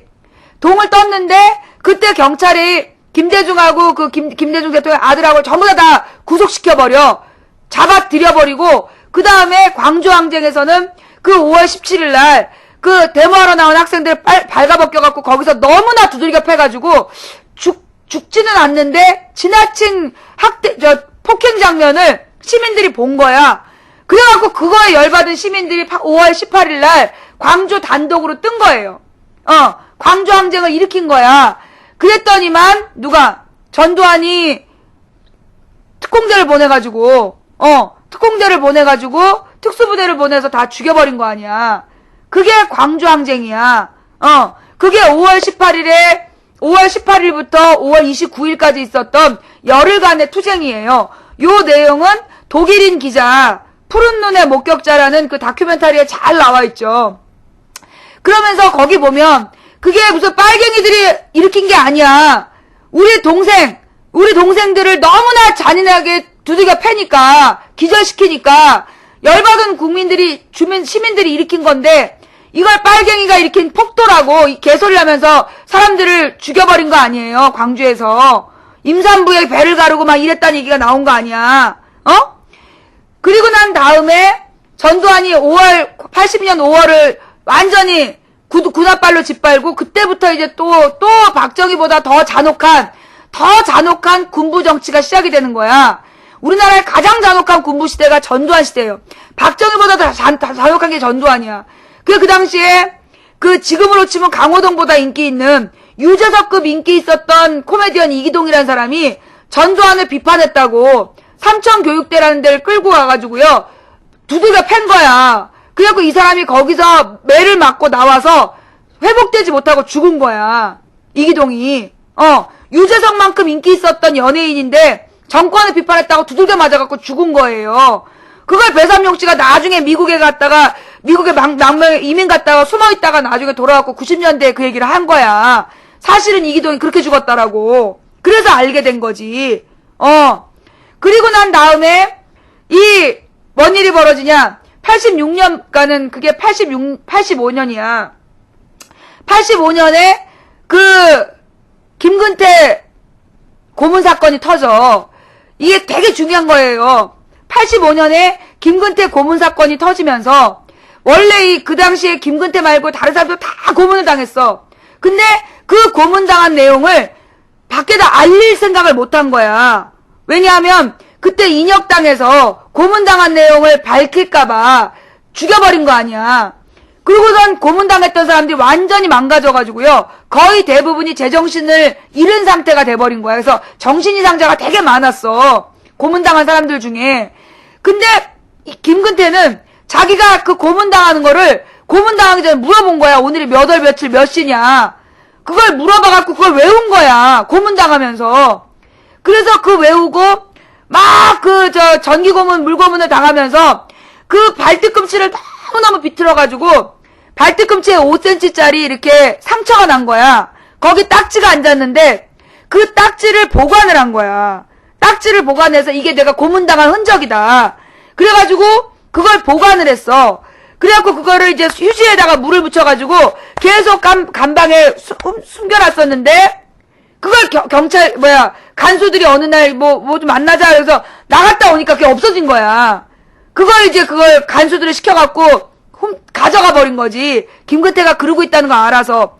그런데 이 김근태 의원이 이제 고문당한 내용을 인재근 의원한테, 인재근이 부인인데 인재근 의원한테 그때 고문당해갖고 이제 걷지를 못하니까 엘리베이터로 실어서 3층까지 와서 3층에서 4층으로 한 계단을 올라갈 때, 한 층으로 올라갈 때 부인한테 10번 고문당했다는 얘기를 막 얘기를 해, 빨리빨리. 그거를 부인이 외운 거야. 그래서 그 내용을 가지고 와서 목요 기도회라는 그 집 모임에 가서 공개해버리고 그 내용을 녹음을 해가지고 이미자 테이프 중간에다 녹음을 해서 미국에 있는 기자한테 미국 주재 기자가 한국에 들어왔을 때 그 사람한테 보내서 미국으로 보낸 거야. 미국 언론에 이게 공개가 되는 바람에 그래서 전두환의 고문 독재가 만천하에 드러나게 되는 거지. 그래서 이제 고문 재판이 열리고 그 김근태 고문 당했다는 사실이 사실로 밝혀지는데 그때 그 간수, 그 딱지를 가져갔던 간수가 그걸 증언을 해준 거야. 그걸 본 적이 있다. 그래서 이게 고문이 사실로 드러나요.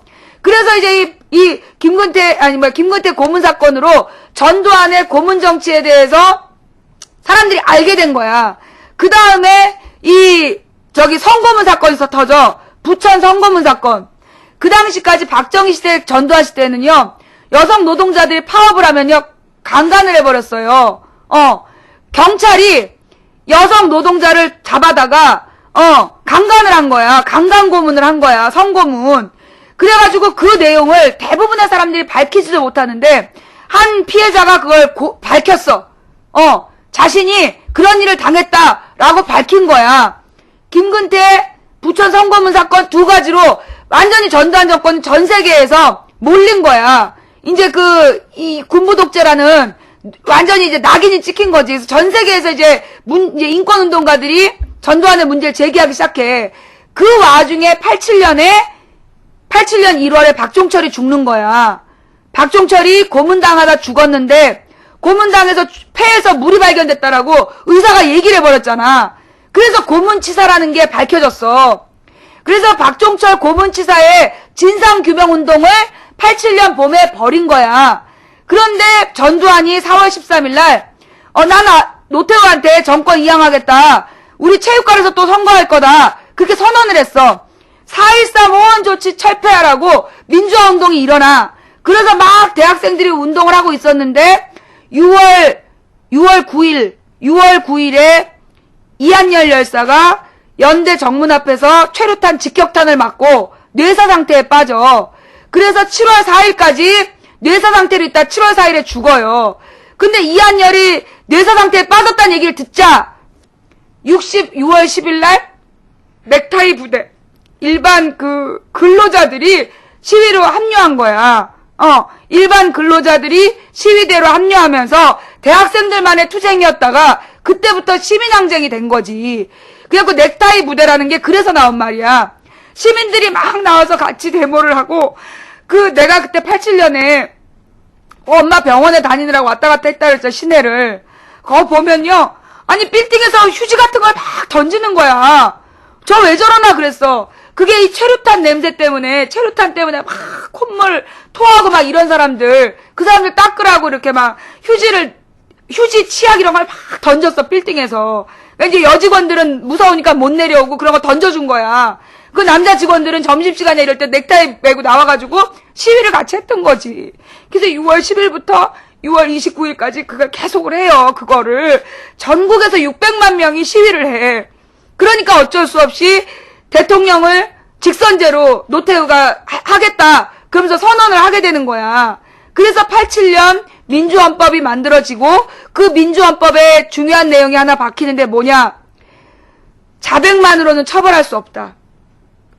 자백만으로는 처벌할 수 없다. 증거 중심주의. 증거가 없으면 자백만으로 처벌할 수 없다라는 그 법이 만들어지는 게 김근태, 그 다음에 부천 성범죄 사건, 박종철, 이것들이 다 합쳐져서 만들어낸 대한민국의 민주주의의 역사인 거예요. 그런데 그렇게 김근태가 말을 못한다는 둥, 어눌하다는 둥, 그러면서 이렇게 욕들을 했어. 그러면서 2008년에 국회의원 선거에서 떨어뜨리고. 자, 내가 기억나는 건 이렇게 해서 이제 민주헌법으로 우리 대한민국에 시민혁명이 일어날 뻔했죠. 그래서 전두환 군부가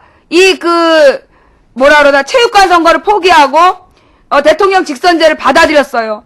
그런데 그때 김대중, 김영삼이 후보 단일화에 실패하는 바람에 노태우가 집권을 하게 돼요.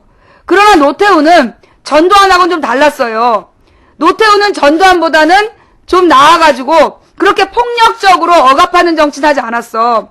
물론 백골단이라든가 이런 경찰, 군경을 통해서 국민들을 억압한 면이 있지만, 노조나 이런 것들을 억압했지만 전두환처럼 삼천교육대로 불러다 때려 죽이고 이런 짓은 안 했어.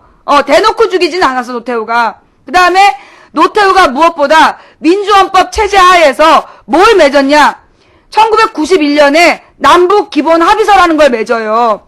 그게 굉장히 중요한 거야. 거기 뭐가 나오냐면 남북연합이란 개념이 나와.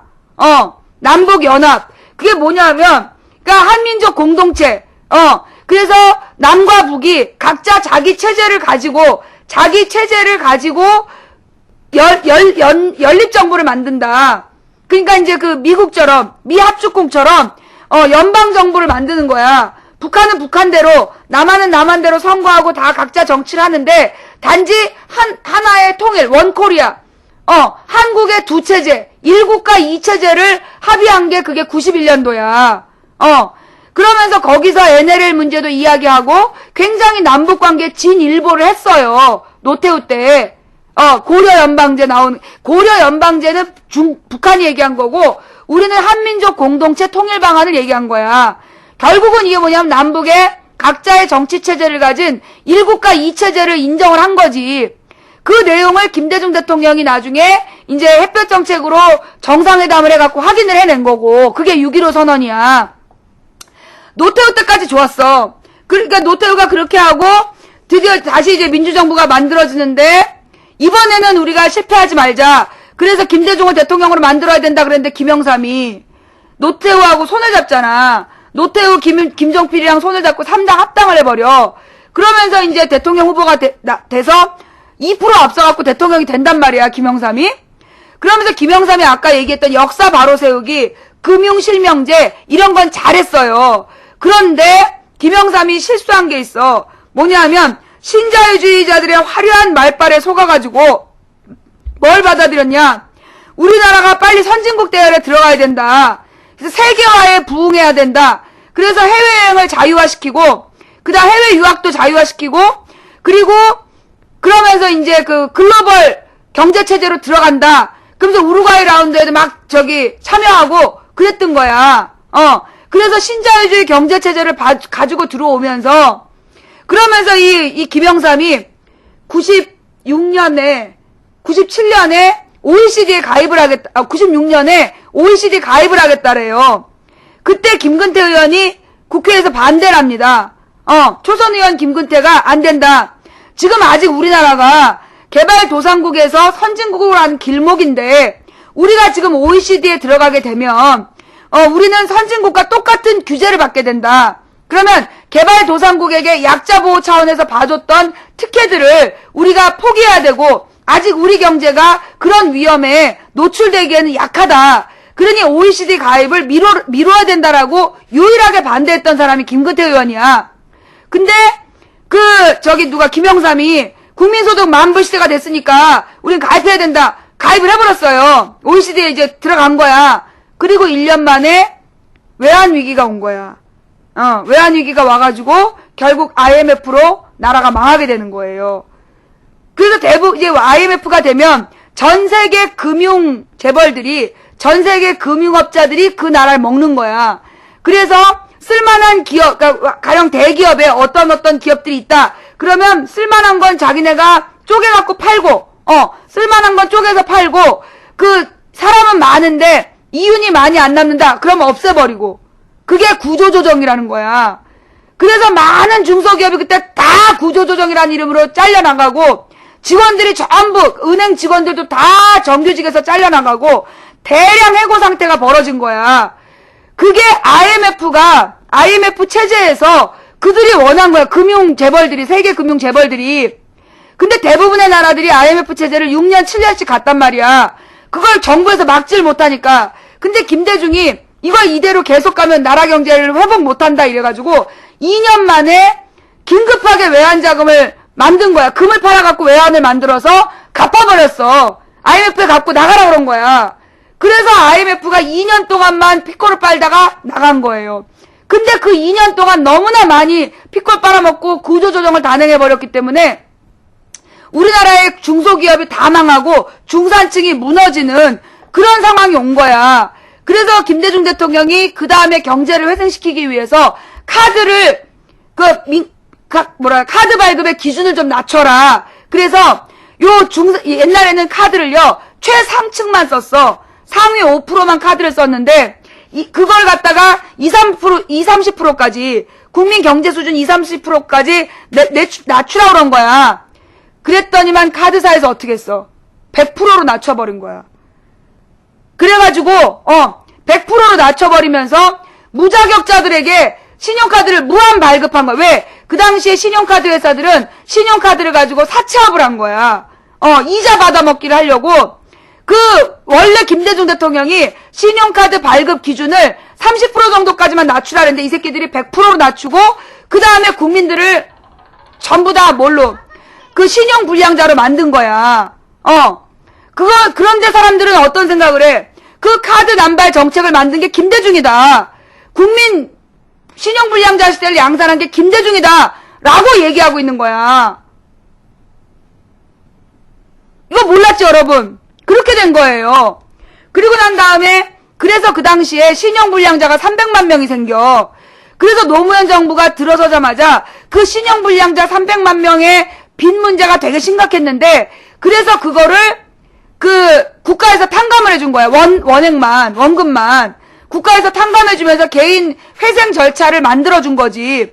그러면서 김대중 대통령이 카드 구매 능력을 내수 경제를 활성화시켜야 된다. 그래서 신용카드 발급 기준을 하나 낮춘 게 있고 또 하나가 뭐냐면 공공근로. 이게 뭐냐면 국민 저소득층 저소득층이 소비 능력을 가지려면 적어도 6, 70만 원의 월급을 받아서 그걸로 소비를 해야 된다. 그래서 공공근로를 만들어. 그런데 동네 동사무소나 이런 데에서 집 있고 가난하지 않은 노인들이 그걸 막 서류 위조를 해갖고 자기 가난하다고 수입이 없다고 그래가지고 그 공공근로 헤쳐먹은 거 아니야. 김대중 정부에서 만든 공공근로는 가난한 저소득층 국민들한테 생활비를 지원해주기 위해서 만든 제도야. 그런데 이 돈 많은 늙은이들이 그걸 갖다가 집이 몇 채씩 있으면서 그거 남의 이름으로 돌려버리고 그걸 악용해갖고 나라 돈을 빼먹은 거야. 그런 거예요. 그럼에도 불구하고 많은 가난한 사람들이 그 혜택을 봤어. 그래서 내수 경제가 활성화되면서 우리나라 경제가 IMF 위기로부터 가장 신속하게 탈출을 한 거야. 그래서 IMF 총재가 김대중 정부가 이렇게 빨리 IMF 체제를 극복할 줄 몰랐다. 세계 최단기간의 독립이었다. 그러면서 극찬을 한 거 아니야, 자기 자서전에. 그래도 우리 국민들은 김대중 때문에 경제 망쳤다고 개소리하고 있는 거야.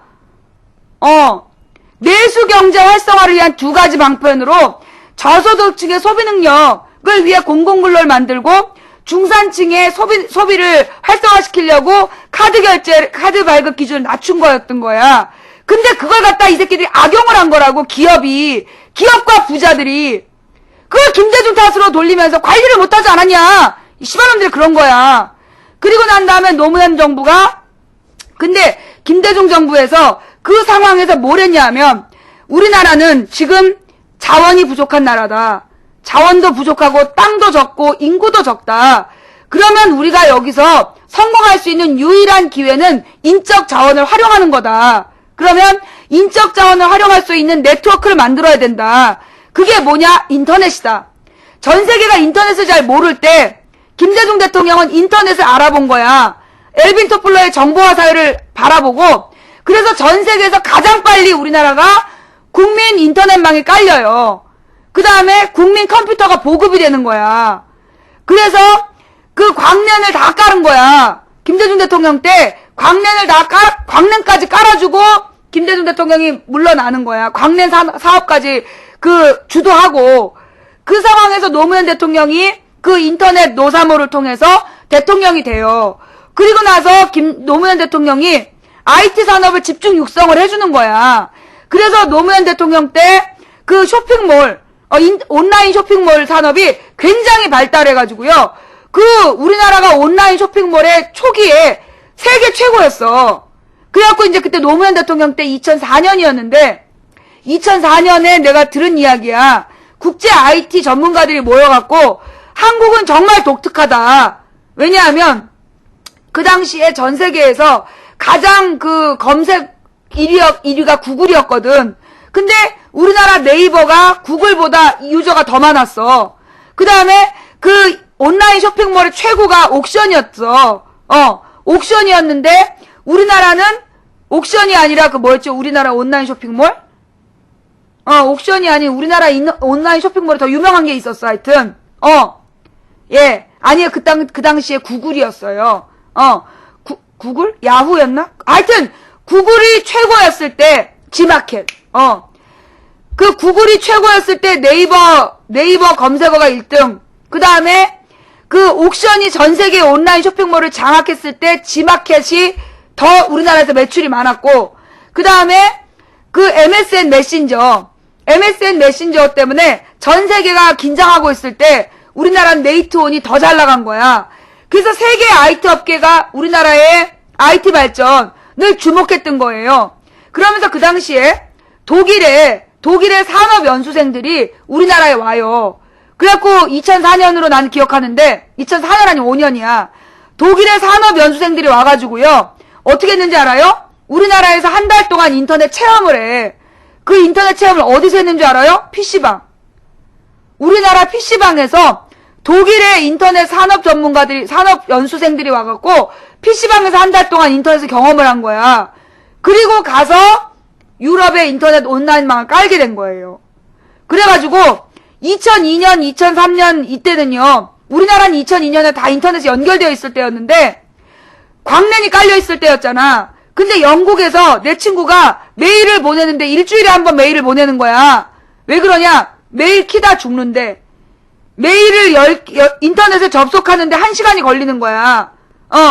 그리고 메일 써놓으면 날아가 버리고, 중간에 접속이 끊겨갖고 날아가 버리고. 그래가지고, 그 영국에 유학간 친구가요, 메일을 못 보낼 지경에 이른 거예요. 그래서 미치는 줄 알았다고. 그러니까 한국의 인터넷을 경험하던 사람이, 그 당시 2004, 5년까지는요, 외국 나가서 살지를 못했어요. 왜 이래, 여기? 여기 왜 이래? 그래서 우리나라가, 당시 김대중 노무현 정부 때 세계 인턴 IT 최고 국가였어. IT 최고로 발달한 나라였어. 그래서 그러니까 국민 접속률로 따졌을 때 세계 1위였어요. 인터넷 보급이 국민들에게 가장 접속을 많이 하는 나라가 우리나라였던 거야. 그래서 그 기반으로 해가지고, 이 온라인 쇼핑몰이 굉장히 많이 발달하고, 그래서 젊은이들이, 수만 명이 이제 이 온라인 쇼핑몰에서 대박을 쳤던 거지. 근데 이명박이 되자마자 뭐 했어요? 정보통신부를 없애고, 그 다음에 온라인 쇼핑업체한테 세금을 다 매긴 거야. 그래갖고, 일반 자영업자들보다도 더 악랄하게, 악착같이 세금을 매겼어. 세율도 올리고. 그래갖고, 수만 개의 인터넷 쇼핑몰이 정리가 됐어요. 사라지고, 몇 개만 살아남은 거야. 그러면서, 이 정보통신부 해체한 뒤에, 그 뒤에 이명박이 어떻게 했어요? 우리나라의 초국가적 해킹사고, 네이트 3,800만이 털린 거 아니야. 응? 3,800명이 해킹당하고, 그리고, 선관위가 해킹당하고, 정부기관이 다 해킹당하고, 그랬잖아요. 그 다음에 온 국민을 인터넷으로 감시하고, 예. 그리고 난 다음에 우리나라의 IT 산업체가 다 넘어갔어. G마켓도 옥션으로 넘어가고, 그래서 이명박 정부 들어서서 김대중 노무현 정부에서 이뤄놓은 성과들 다 말아먹었어요. 개성공단에서 이익 보고 있었던 사람들 망하게 했죠? 그 다음에 IT 산업 망하게 했죠? 고환율 정책으로 중소기업 말아먹었죠? 어저께 얘기한 이명박의 경제. 자, 박정희의 경제에서부터 살펴본 우리나라의 역사예요. 정권과 경제에 대한, 경제정책에 대한 역사. 우리나라가 세계 선진국 11위로 인정받았던 때가 언제인지 알아요? 노무현 대통령 때예요. 노무현 대통령 때 한국 사람이 가서 우리는 아직 선진국 대열에 끼지 못했다 그러면요, 막 욕했어요. 한국이 선진국이 아니면 누가 선진국이냐고. 동유럽 대부분의 각 국가들이 한국을 자기네들보다 잘 사는 나라들이라고 인정하고 있어요. 우리나라 국민들이요, 유럽 어느 나라를 가도요, 일본 사람보다 더 대우받아요. 그런데 우리나라 한나라당 지지자, 새누리당 지지자들만 우리나라가 후진국이다. 외국에 나가면 대우 못 받는다. 그런 얘기예요. 이명박 대통령이 된 다음에 영국의 이 호텔 카운터에서 한국인이라고 체크인 하니까 참 안 됐어요. 민주주의가 후퇴해서 마음이 아프겠다 그러더래잖아. 호텔 카운터 직원이. 그래서 그거는 노스 코리아. I'm 사우스 코리아. 네, 사우스 코리아 프레설트리. 이명박 때문에 대한민국 민주주의가 후퇴했다고 영국 사람들이 알고 있더래잖아. 호텔 카운터 직원이. 언론인이라고 해서 학자가 아니라. 그런데도 우리나라의 새누리 지지자들은 오로지 박정희 시대가 최고였다. 응? 김대중 노무현이 말아먹었다. 바로 잡아야겠죠? 그 무식한 새끼들. 천하에 쳐 죽일 놈 새끼들. 예. 자, 여러분, 오늘 망치부인 방송을 통해서 하나라도 새로운 이야기를 들었다. 오늘 망치부인 방송을 통해서 한 가지라도 새로운 이야기를 들었다. 그런 사람들 엄지손가락. 예. 흑정원님 감사하고요. 자, 들을만 하셨어요. 근데 추천이 왜 이래? 방송 별로였나봐. 땡큐. 감사합니다. 예, 감사합니다. 네, 감사합니다. 근데 추천이 왜 이래? 이거 뭐 아까 보니까 오늘은 저긴가? 시청률이 원래 안 나온 날인가? 아, 수능. 예. 할 얘기가 많아요, 아직. 예.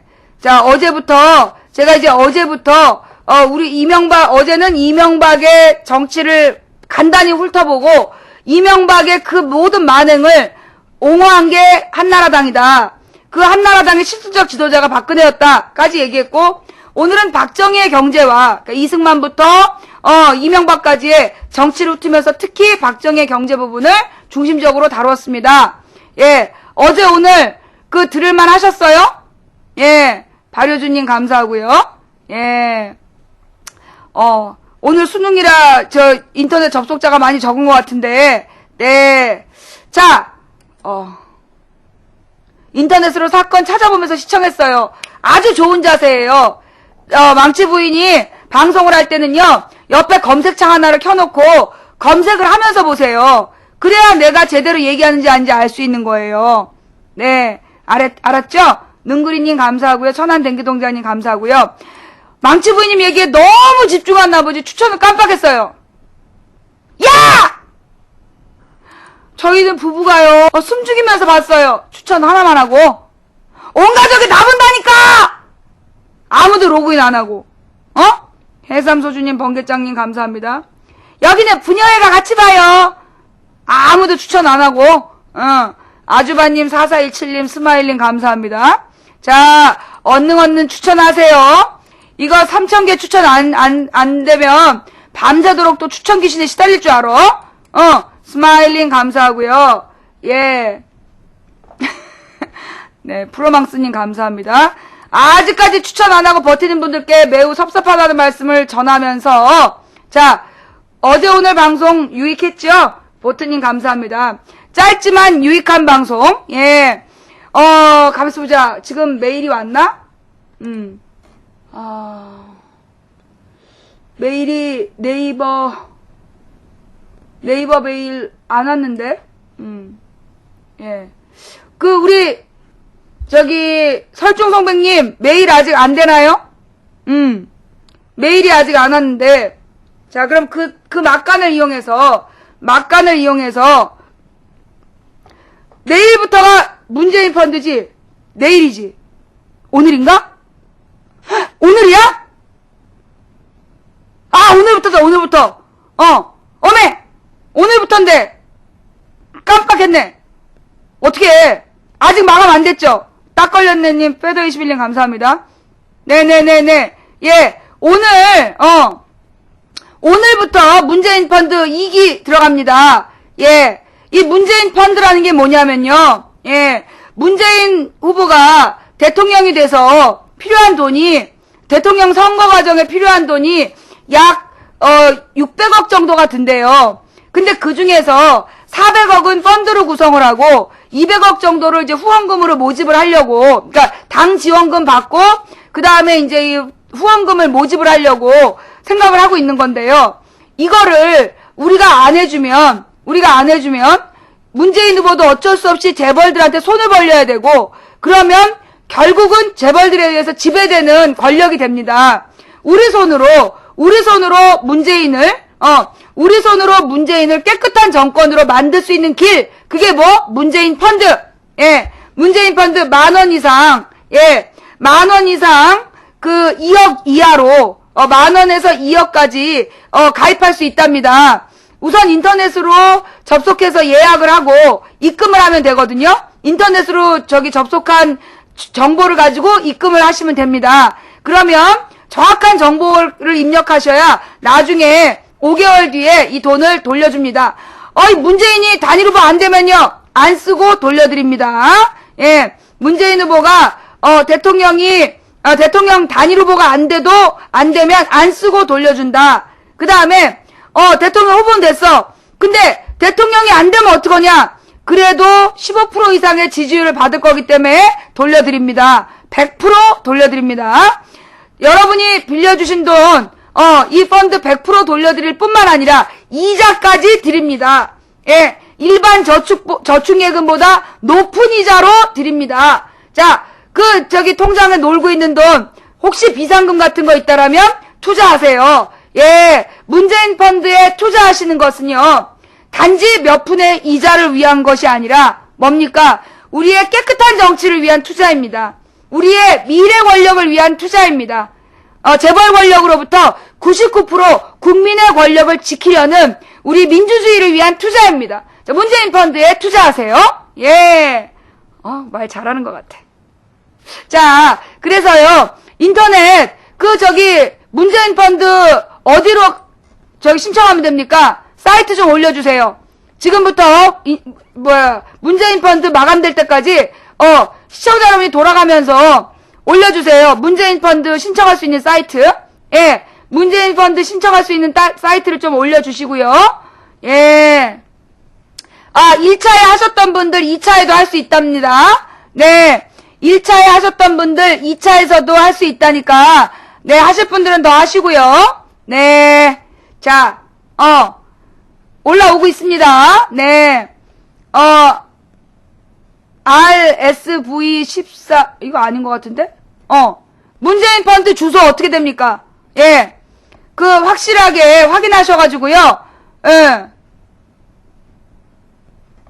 자, 문재인 펀드, 왜 주소가 다르지? 지금 RSV14는 뭐고, 35는 뭐야? 왜 번호가 다 달라? RSV23, RSV31, 응. 문재인 펀드.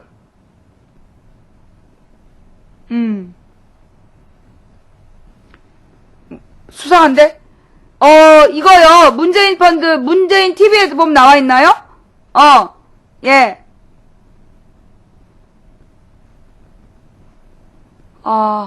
생방 녹화분, 그렇구나. 설중 선배님이, 안 돼요? 오늘 연설부터 들어야 되는데, 따따따첨, mon, fund.co.kr, 예. 페이지, 잠깐만요. 그러면 아예 우리가 네이버에서 찾아보죠. 예, 지금 다 주소가 다르니까, 아니야, 다음에서 찾아볼까? 문재인 펀드. 자, 여기 나오네요. 문재인 펀드 치시면, 예, 문재인 펀드라고 검색창에 넣으시면요. 예, 문재인 펀드라고 검색창에 넣으시면, 여기 문재인 펀드 나옵니다.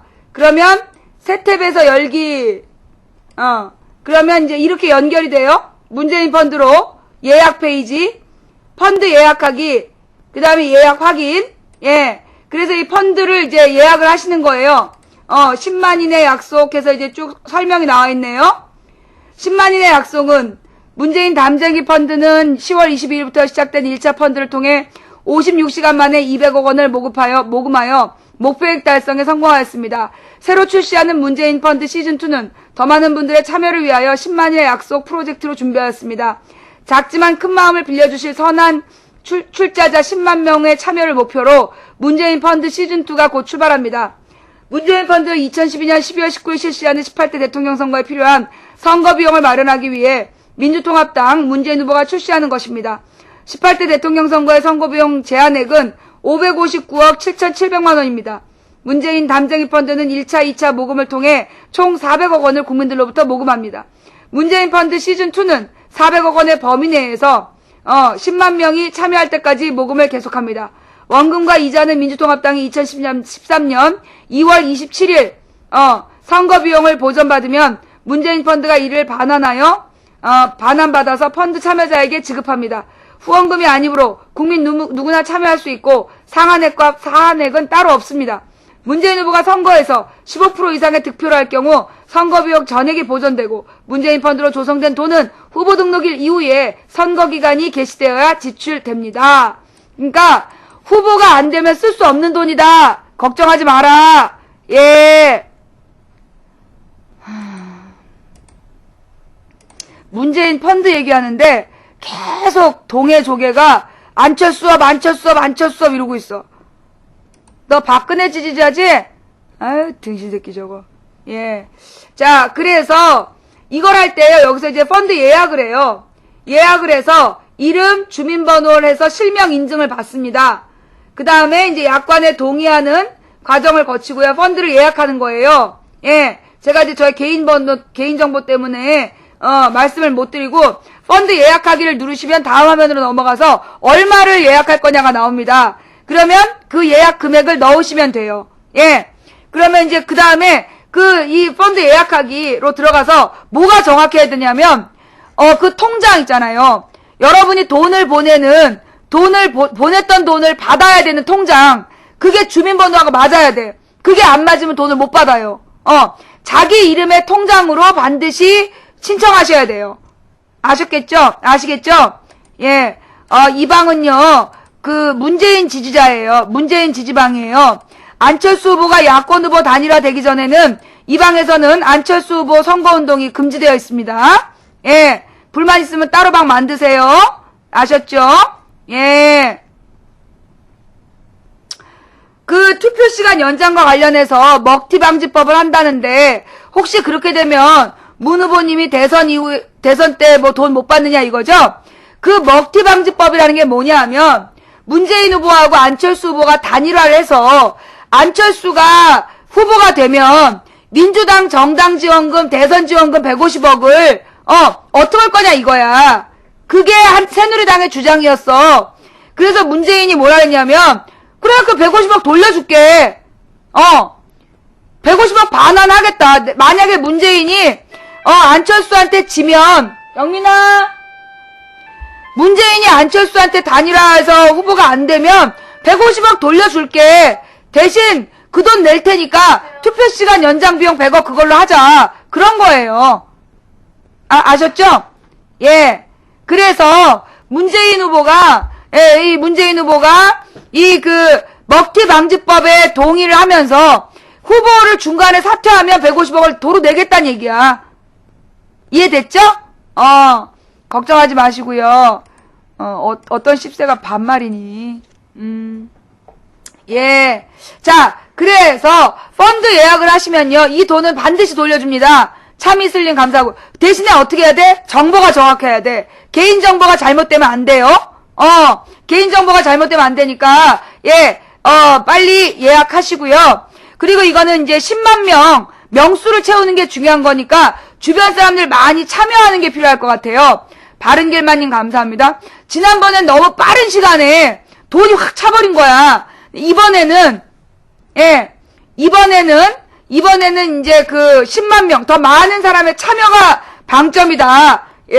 가 중요한 거고요. 그 다음에 이 플러스 친구, 이 플러스 친구는 그거 누가 시작한 건지 모르겠는데, 예, 이 지금 카카오톡 플러스 친구를, 박근혜가 1등, 안철수가 2등, 문재인이 3등이래요. 예, 아주 그냥 최선을 다해서, 초중고생들까지 싹 다 쓸어모아갖고 플러스 친구를, 박근혜하고, 안철수가, 1, 2등을 하고 있답니다.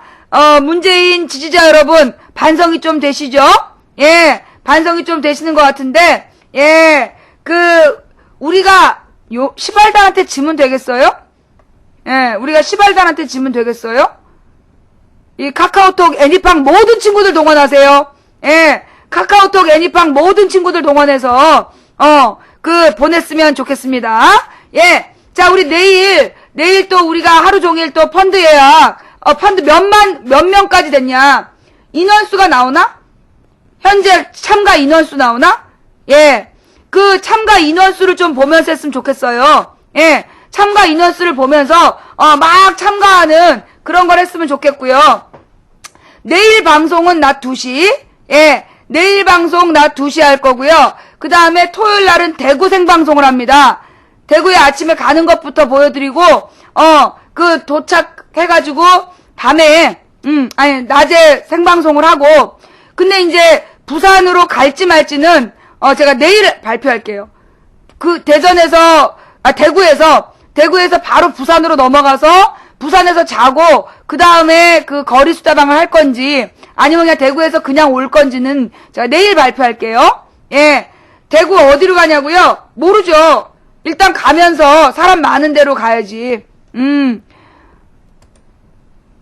뭘 빨고 싶어? 네가 내 걸 왜 빨고 싶어?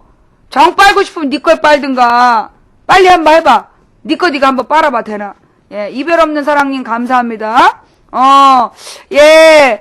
자, 문재인 펀드 가입하시고요. 네. 대구 어디로 갈지는, 대구 어디로 갈지는 출발해서 여러분 모바일 켜놓고 보시면 어딘지 아실 수 있을 거예요.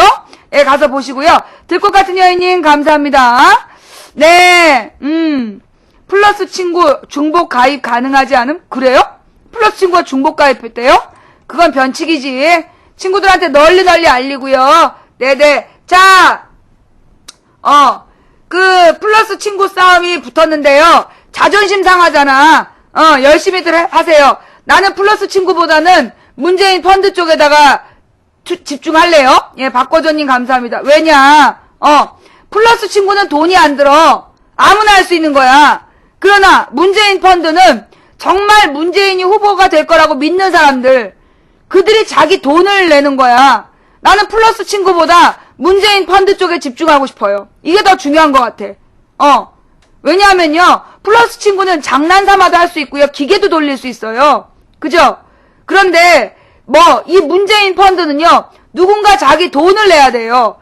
10,000원 이상 돈을 내야 되는 거야. 그게 진짜 숫자야. 예, 그게 진짜 숫자이기 때문에 여러분들이 플러스 친구는 여러분들끼리 하시고, 나는 문재인 펀드 얼마나 더 많은 사람들이 참여하는가, 이걸 지켜보겠어요. 예. 과연 펀드에서도 이길 수 있을까, 우리 문재인 후보를? 망치야, 너 고추 달렸지? 니 거 물어. 자, 예, 바른길만님 감사하고요. 자, 오늘 이 중요한 내용, 오늘 방송은요, 제가 도봉 당원교육, 예, 도봉 당원교육 가서 이인영 의원의 강연, 예, 이인영 의원의 강연 부분을 제가 이렇게 방송을 했는데, 그걸 우리 매니저분들 중에 아무도 녹화가 안 됐어. 그죠? 아까 모바일 방송 녹화하신 분 아무도 안 계시죠? 설중 선배님 하나가, 녹화를 하셨는데, 그 내용을 지금 바빠서 못 보내고 계시대요. 혹시 아까 제가 모바일 방송 했는데, 그거 처음부터 끝까지 녹화하신 분 안 계세요? 우리 매니저님들이 그걸 다 녹화를 못 하셨대요. 예. 그래가지고 지금 별들의 본향님 감사하고요.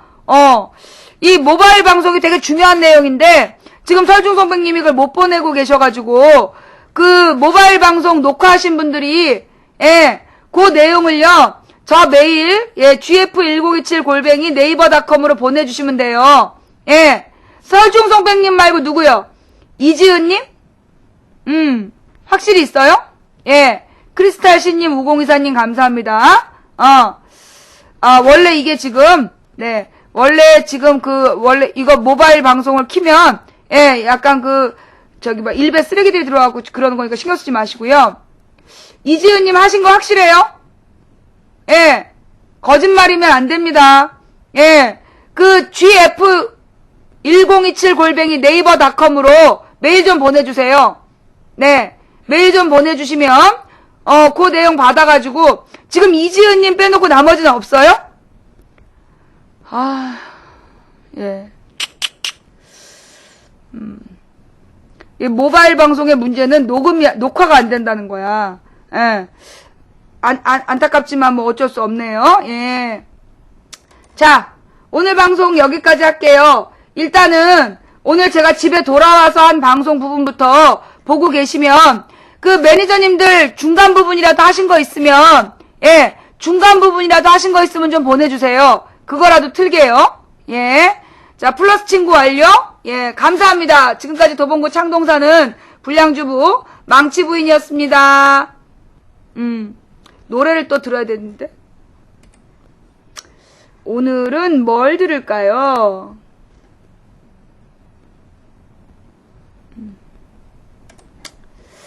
역시 우리가 끝낼 때는 또 이 노래를 들어야 힘이 나죠? 배트장님 감사하고요. 문재인 펀드라는 건 뭐냐면요. 인터넷에서 문재인 펀드 치고 들어가시면, 예, 문재인 펀드 사이트가 있어요. mon fund. 이렇게 or.kr 거기로 들어가셔서 여러분 개인정보, 주민번호, 이름, 통장번호 넣으시고 그 통장에서 돈을 꺼내서 그 문재인 후보에게 돈을 빌려주시는 거예요. 그러면 그 내용 100%를 돌려드립니다. 문재인 후보가. 만약에 야권 단일 후보가 안 되면 그 돈 쓸 수 없기 때문에 100% 돌려드리고요. 대통령 후보로 출마해서 대통령이 안 되더라도 지지율 15% 이상이기 때문에 100% 돌려드립니다. 100% 돌려드릴 뿐만 아니라 이자도 드립니다. 이자는 연이율 3.3%라 많은 돈은 아닙니다. 하지만 문재인 펀드에 여러분이 투자하신다면 그건 이자 때문이 아니라 뭐 때문이다? 대한민국의 미래에 투자하시는 겁니다. 대한민국의 민주주의에 투자하시는 겁니다. 대한민국의 깨끗한 정치에 투자하시는 겁니다. 문재인 펀드에 투자하세요. 여러분의 손으로 깨끗한 정치, 따뜻한 경제 지켜질 수 있도록 모두 문재인 펀드 참가운동 해주시기 바랍니다. 가을향기님 감사하고요. 10만 명 참여운동을 한대요. 예, 10,000원도 좋아요. 20,000원도 되고요. 예, 나중에 돈 있어서 후원하면 그 돈은 안 돌려주는 돈이지만 펀드는 돌려주는 돈이니까 예, 나이 제한도 없습니다. 청소년도 하실 수 있어요. 누구나 할 수 있는 문재인 펀드, 더 많은 사람, 해외에서도 하실 수 있습니다. 예, 더 많은 사람이 참여할 수 있는 문재인 펀드가 됐으면 좋겠습니다. 오늘 방송이 어떠셨는지 모르겠지만 열심히 뛰었는데 장사가 안 됐어. 추천이 2,983개밖에 안 돼. 너무들 하는 거 아니야? 3,000개도 안 주는 거야. 아우 진짜 신경질나.